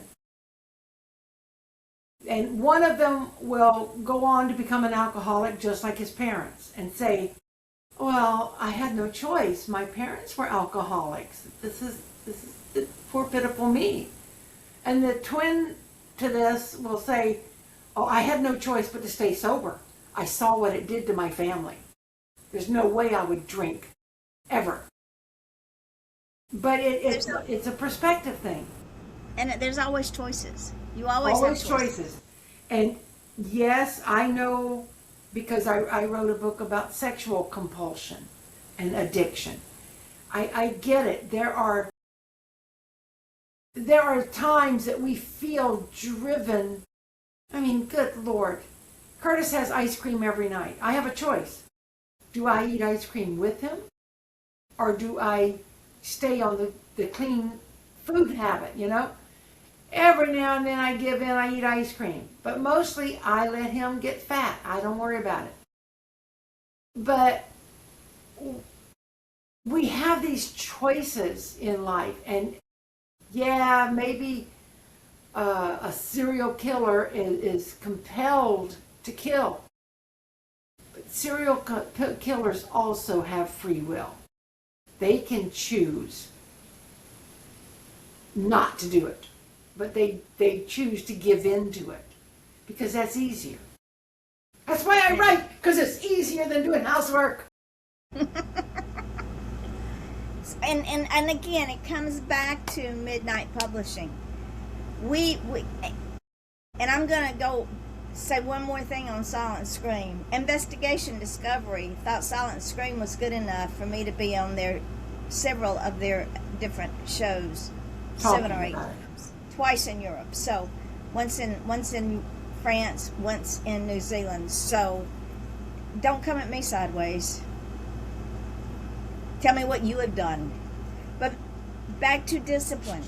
I exercise the same discipline with Midnight Publishing as I exercise in my life. I have a system in my life. I live a structured life. I have for years. And if I don't live a structured life, then my authors follow that example. If I'm not dedicated and not regimented into what my requirements are, then my authors don't feel the need either. As a leader, I lead by example. Chat message. Gwendolyn said, hubby said amen about the structured life, and he doesn't write like we do. Nope, but he's a veteran. Let me tell you, my husband does not like to write. He does not like to read.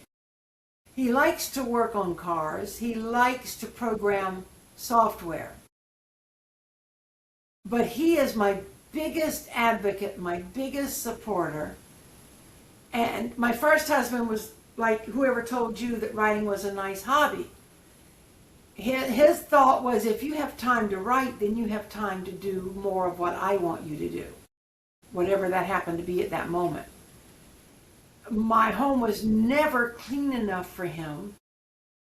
The yard was never pretty enough. I was never pretty enough. I was never thin enough. And yet my home looked like a magazine layout. Now, I live in a cluttered home now, and I don't think twice about it, because it does, my having an immaculately cleaned home does not fill my heart with joy. Sending off another book fills my heart with joy. And there you go. Yeah. I was looking at our submissions. We've actually talked about all of them. But I wanted to read them in a row so that they're not scattered throughout the show. And also, anybody who wants a copy of our submissions, our requirements for book submissions, can go on Midnight Publishing on Facebook and download them. I think you can download them from midnight-publishing.org as well. Yes, you can also, and they're under files on the Midnight Publishing group page.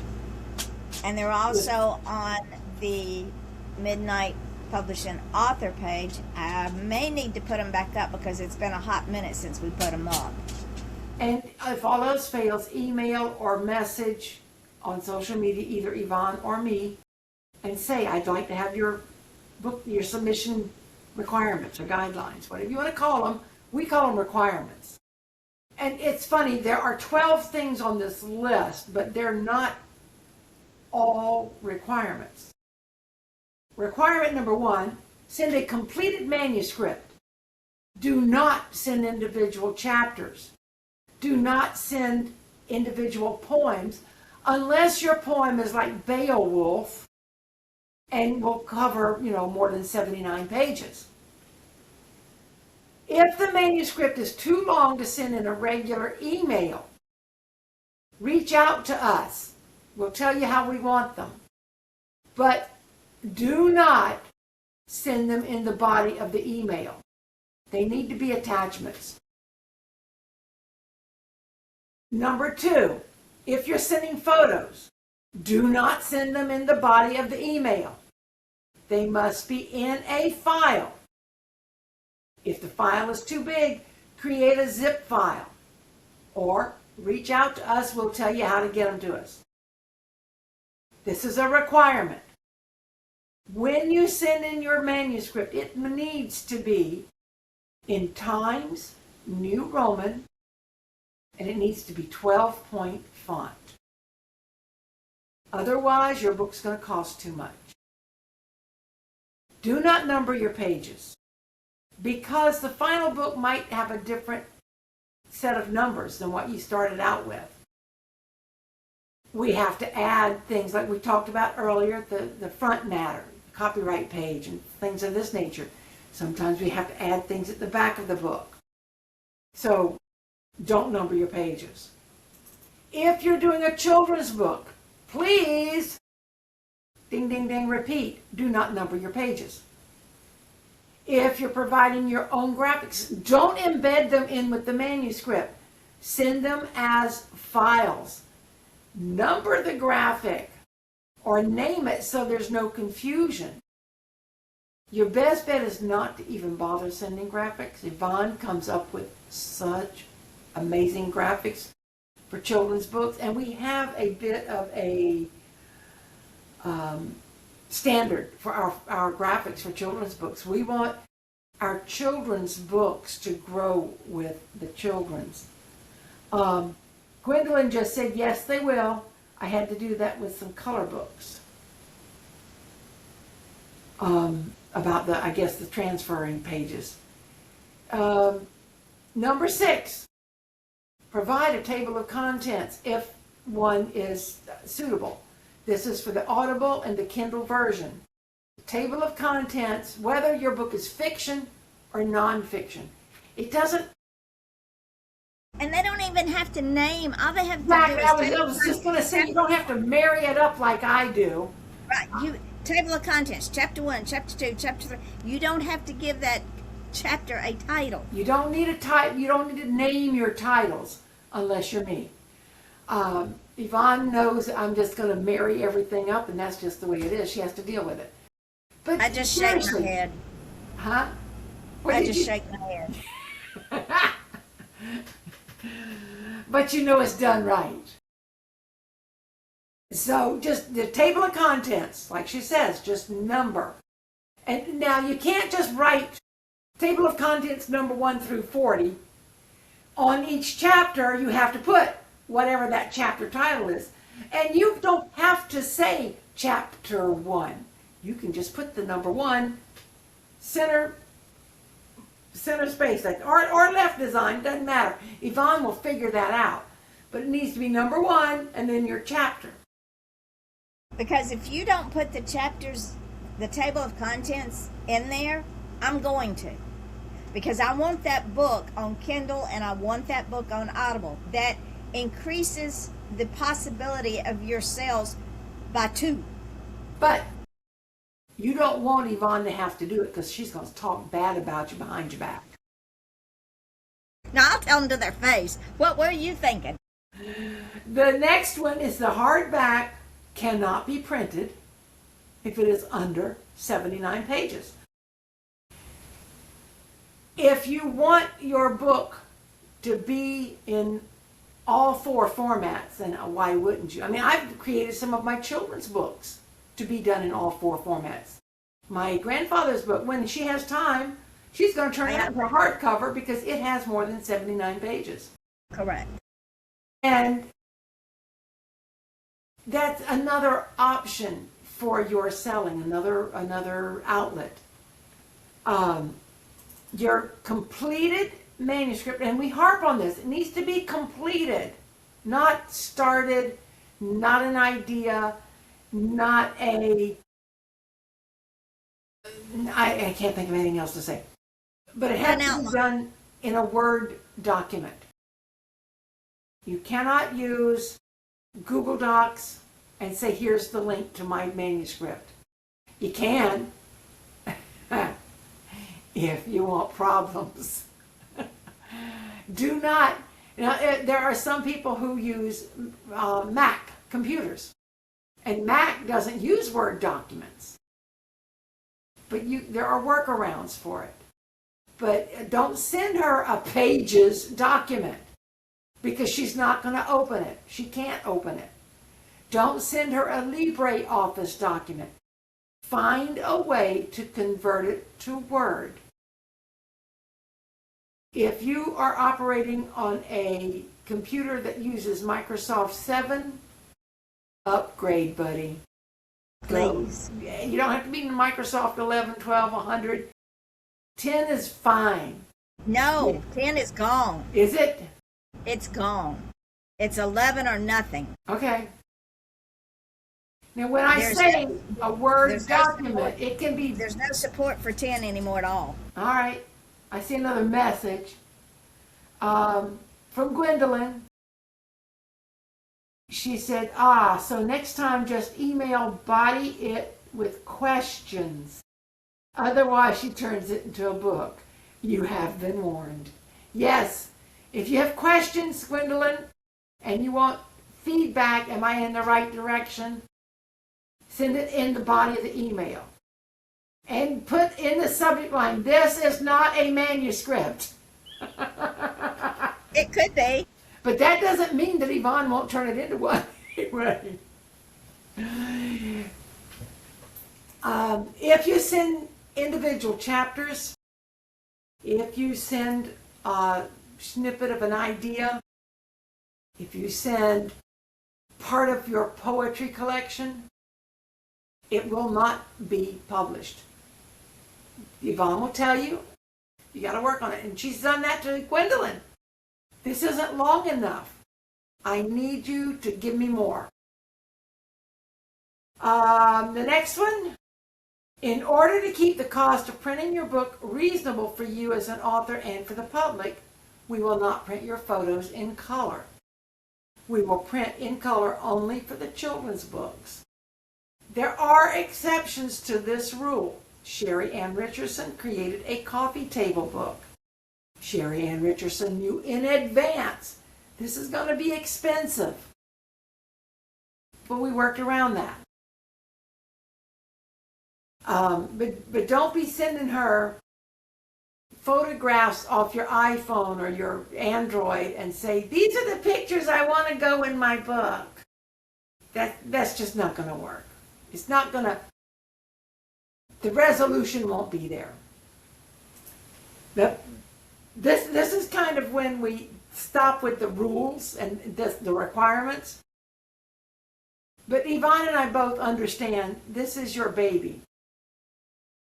I will tell you, when I wrote my very first book and I self-published it myself, I was over the moon. I felt like I'd just given birth. I wrote a bunch of books, and every one of them, I mean, I'm on number 19, I think, and it's like, I just submitted another book. I can't believe it.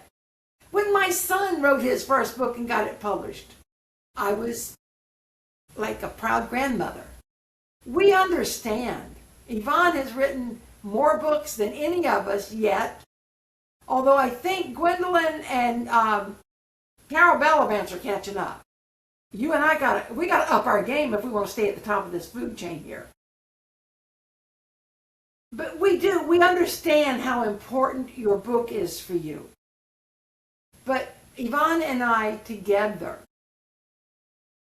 individually, we've been in the business, both of us, more than a quarter of a century. So combine our years of experience, as they do in the corporate world, we have more than 50 years experience. Each of us have our own strong points. And we work together to do things. I do certain things well, and Yvonne says, here, you do this better than I do. So I fix it, and I send it back, and then she flies with it. If you have a cover design in mind, you can tell us about it. Yvonne's going to ask you, are you married to it? That's why I was so shocked that you didn't come back to me at all with a new cover. But part of that's because I know what I'm doing. That, and it fit the vision that I had with the back cover. Yeah. The back cover really made it perfect. Yeah. And that's the beautiful thing. Yvonne, as soon as she gets the manuscript, she starts reading it. If she doesn't get bogged down in the story like she did Salt-Covered Lies and Manophage, she will already be working up a vision in her head. Every now and then she has to snap herself back and go, I'm formatting here. I'm not reading for pleasure.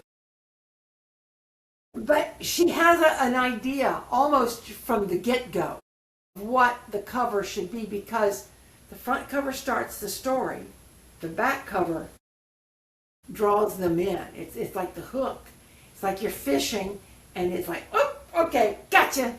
And then you go buy the book and then find out if it's exactly what you wanted or not.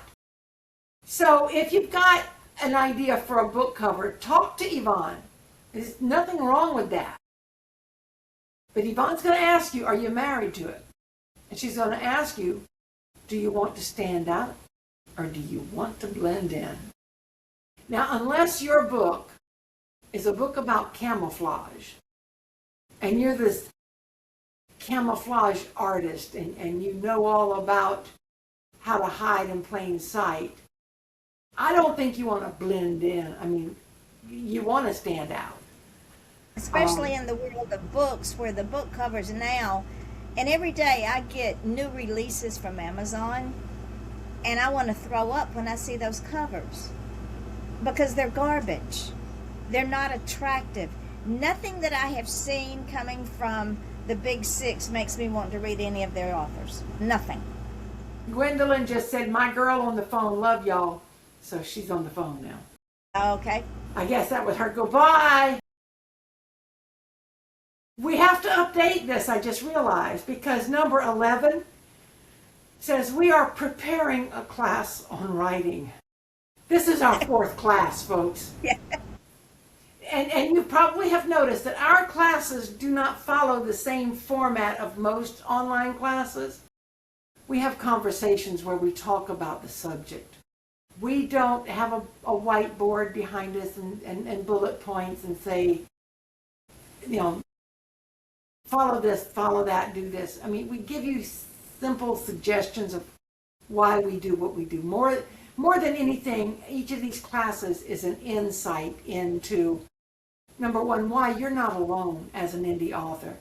And number 2, why we do things the way we do them. But we do have a class on the second Tuesday of every month. Midnight Publishing makes dreams come true. We have 26 imprints. We will publish everything and anything except erotica. Just a book about that all the way through is just no good. And we're not prudes. We don't mind a little. The correct term is whether your doors are opened or closed. You know, you close the door, fade to black, give us a hint of what's going on. We don't care. But we don't need the graphics. We don't need a blow by blow. We're all adults. Yeah. At one point or another, we've been there. Yeah. If we haven't, then sucks to be you. But I don't need to publish a how-to book. No. It isn't necessary. If you don't know by now, then you don't need to know. And if that's how you get your jollies off, then please go find Hugh Hefner's Playboys. And if you're not an adult, you'll need to be reading it anyway. Absolutely. So, I've hit Somebody asked me. Somebody the other day said, "Do you publish romance?" Yes, I publish romance. Can it be a little steamy? It can be a tad, but shut the door. I don't need and a blow by blow. There's a difference between steamy and spicy. Yeah. In fact, Aaron Frakes said, "Mama, she doesn't do erotica. How's she gonna feel about my female character?" I love his female character. She's a hoot and a half. She's a heifer. She is one, but the way that he has her portrayed is he gives little hints in her conversations, but it's not in your face erotica. And I told him that. I said, trust me, if she doesn't like it, she'll let you know. And if you need to tone it down, she'll tell you. But he has a friend who wants to write nothing but spicy books. And I'm like, he must be so pitiful. Or bored. Or both. He thinks that's his best writing. And I'm sorry. Okay, first of all, let's just talk about this for a minute. I mean, we've only been on here over 2 hours. Let's just talk about this for a minute. If you feel that your best writing is a blow-by-blow sexual encounter, that takes no imagination. That takes no direction, and it takes no discipline. It takes no creativity. In order to be a creative writer, you have to learn how to use wording, situations, and actions subtly. Because and I'm going to get really crude here for a minute, people, so just, if you want to scratch your ears, it takes no imagination to say, he stuck his hand under her bra and massaged her breast till she moaned in ecstasy. Seriously? That takes no imagination. It takes no creativity. It is in your face. Why? You see that on TV on family night. Yeah. If you want to reword that, taste your words. Think about your words. Well, think also, there's a show out there. It's in its 4th season, I think. It's called Bridgerton. And I remember talking when it first came out. I hadn't watched it yet, but somebody had that I know watched it. And she said, I like the story. It's a period piece about queens and whatnot, royalty. It's really a romance. It's a romantic dramedy type thing. Because there's always somebody who's just missed Cupid's arrow or something.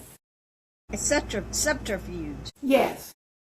But this woman told me that she really liked the show, except it had too many sex scenes in it. She said the people going at it like rabbits. And I was in a weird place at that time. This was several years back. I'm like, I need to go watch this movie. I need to see if what she's saying is true. Well, they are and they aren't. Everything, now they do show scenes, but every scene is done with the sheets over them. You don't see anything, but they do leave the door open enough for you to pass by in the hallway and know they should have shut the door. But you can do that in your books if you want to. But you can also lead up to it. And I thought the way Erin always had Nason, she would be on the border of getting crude and vulgar, and her crewmates would shut her down. Every time. Every time she'd start saying, well, I remember this happened before no, Nason, we don't want to hear it. We don't want to hear it. Keep that to yourself. And that shutting her down makes you want to read the book more. See, does she ever get a chance to express herself? And she is what boys used to call girls a tease. Yeah. But she does it in a classy way.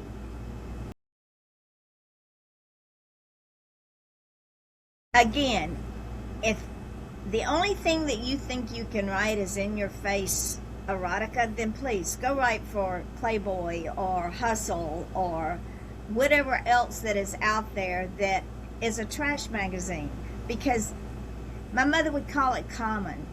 It doesn't take any creativity. It doesn't take any brain cells to throw all those words in a pile and put them in a book. I remember when Be Unique first, we hadn't even put out our first issue yet, hadn't printed it. We had just created it. And you had a book event at the International Palms that you could not attend. So you donated your booth for Be Unique. We took my big computer monitor and a laptop and plugged it in, and we just showed the magazine digitally, because that's all we had at that time. And so I'm walking around and I'm collecting books because Be Unique wanted to start doing book reviews. I got quite a few children's books, which I thought was great. Got a few nonfiction books, great. And then I'm picking up all these books, and the covers all look very similar.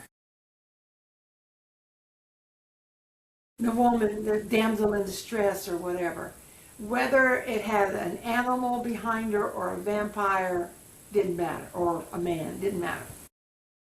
I started reading them, and I'm like, they're all the same. And they're all porn. There was no Sustenance? well, there was no class, there was no plot, there was no finesse. These were thick books, usually not even a 6x9, like a paper, what do you call it, Pulp Fiction size book. 5x7 or something like that. Printed on cheap newsprint, and I got tired of reading them. I got tired of trying to find a redeeming quality to them. And because I couldn't. I don't like to leave a negative book review, because I know no matter what, this person has spent hours, weeks, months, years developing this book. But when the best I can come up with is the characters had creative names, or this took me to a place in Scotland I'd never heard of, or whatever. I got tired of reviewing pornography. And now there are some people who love to do that. I'm just not one of them. In any book, to keep a reader engaged, and I don't care who that reader is, if you are a true reader, one that reads with an open mind, one that reads to learn, you're going to want that book to either be character driven or deeply plot driven, or both. You want to see that character evolve from just a name on a page to someone that's three-dimensional. And with soft porn, and that's what it is, it's soft porn, there's no growth. Yeah. You want to watch the characters grow.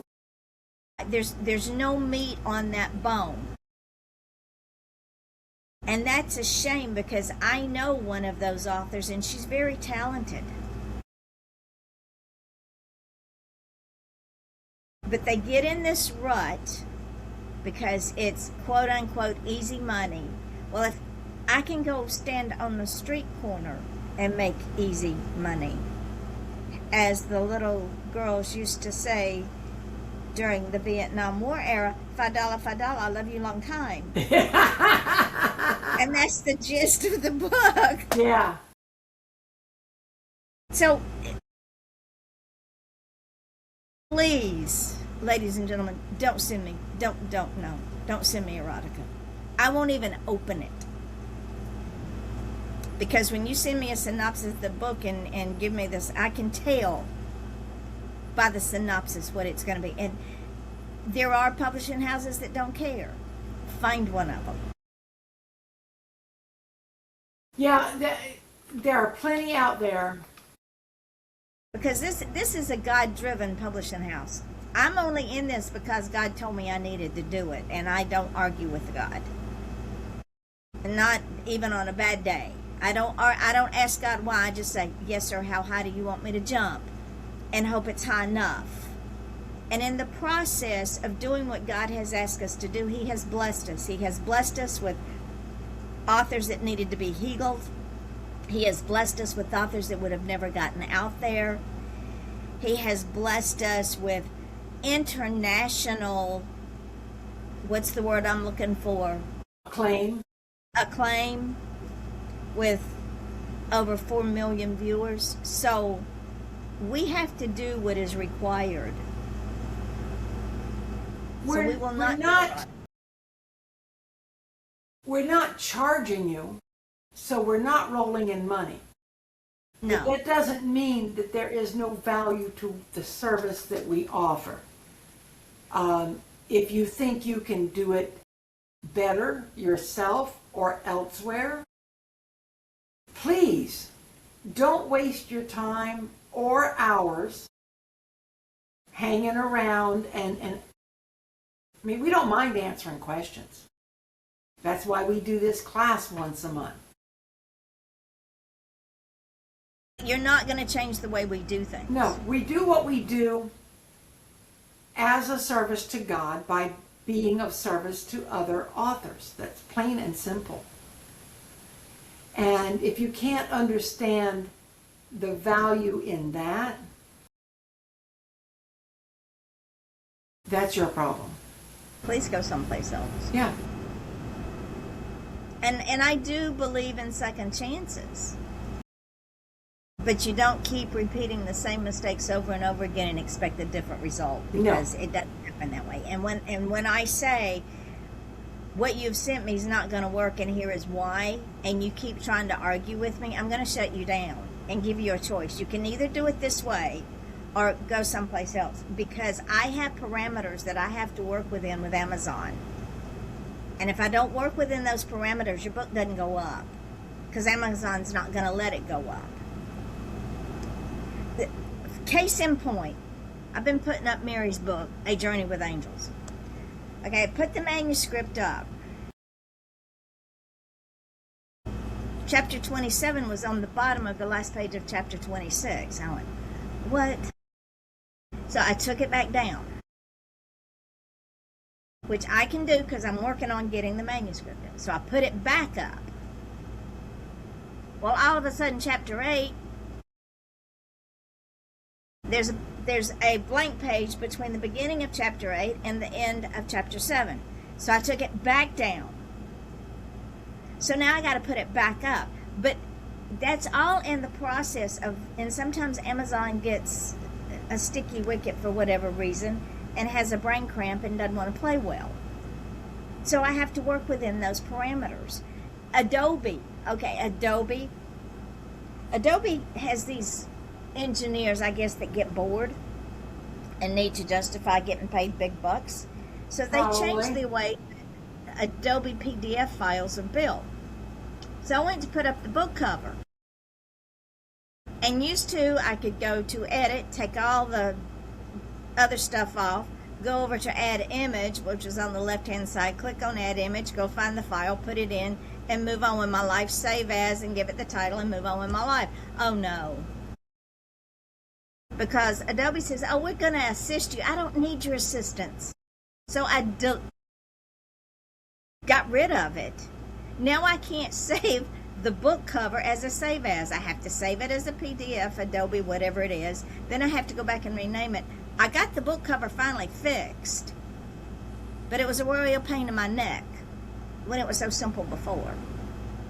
So I have a set of challenges I have to deal with, and when you bring on more challenges that are unnecessary, we're not playing.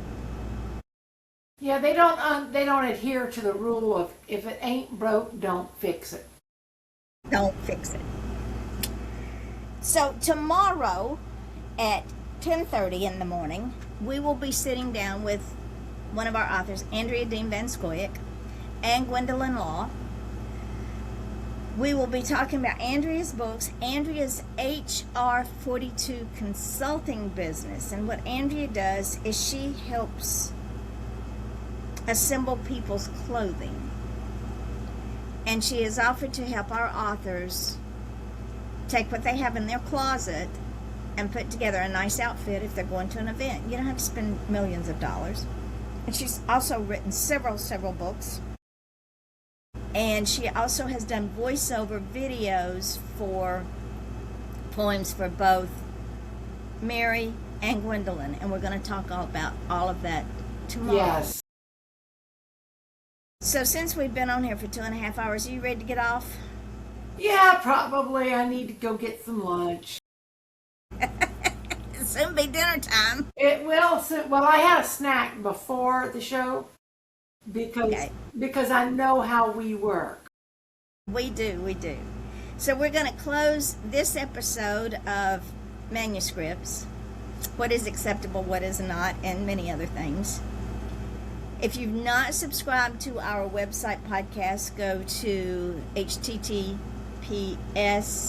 allthingsbooksandpublishing.riverside.com / if you don't put the / at the end of the .com, it won't let you do it, and subscribe.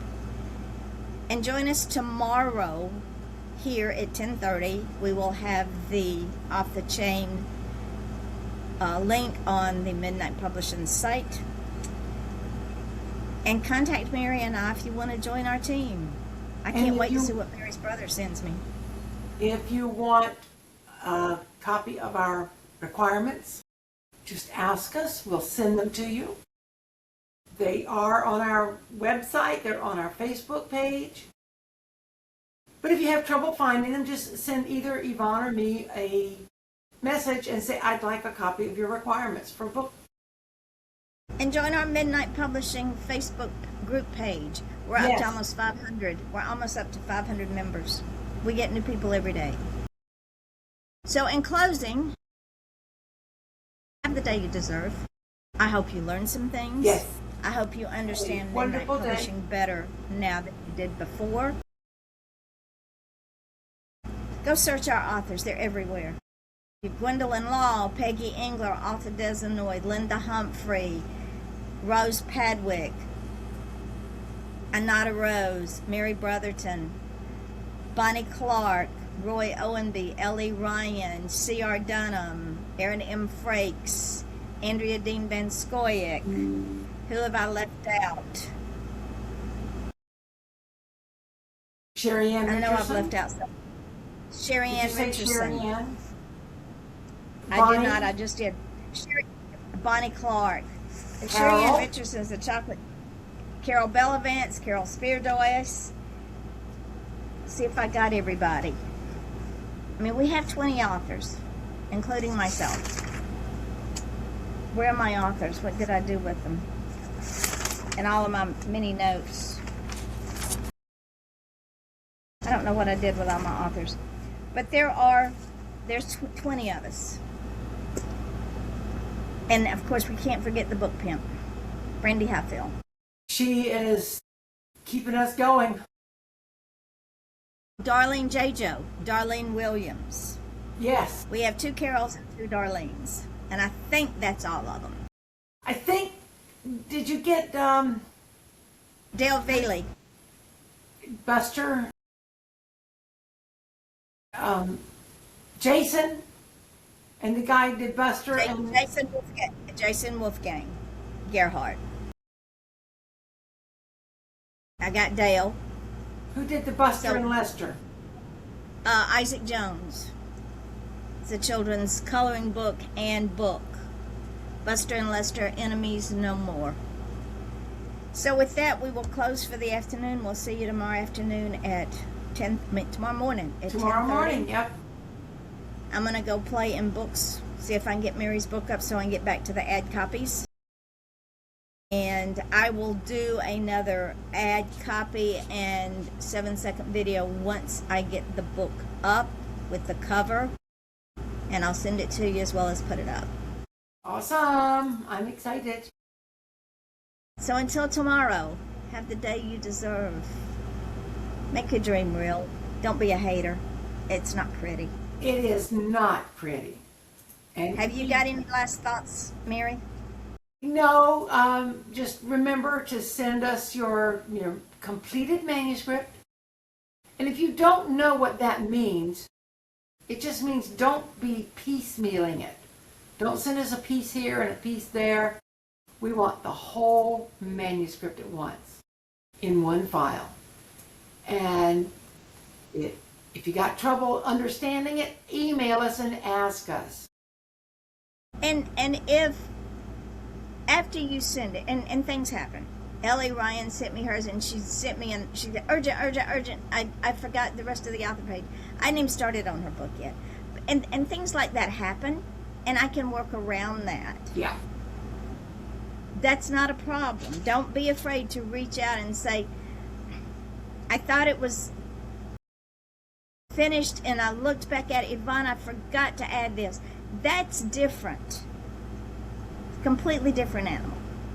We're 'Cause I will- talking about once it's up on Amazon, once you have given your approval and you come back and say, oh man, my husband hadn't had a chance to look at this yet, and he looked at it, he doesn't like so and so.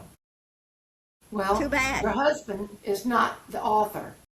You signed off on it. Own it. Exactly. Okay, so we're out of here till Yes. tomorrow, 10:30. Tomorrow we'll be back and we will talk about all kinds of stuff. I love you, my darling. I love you.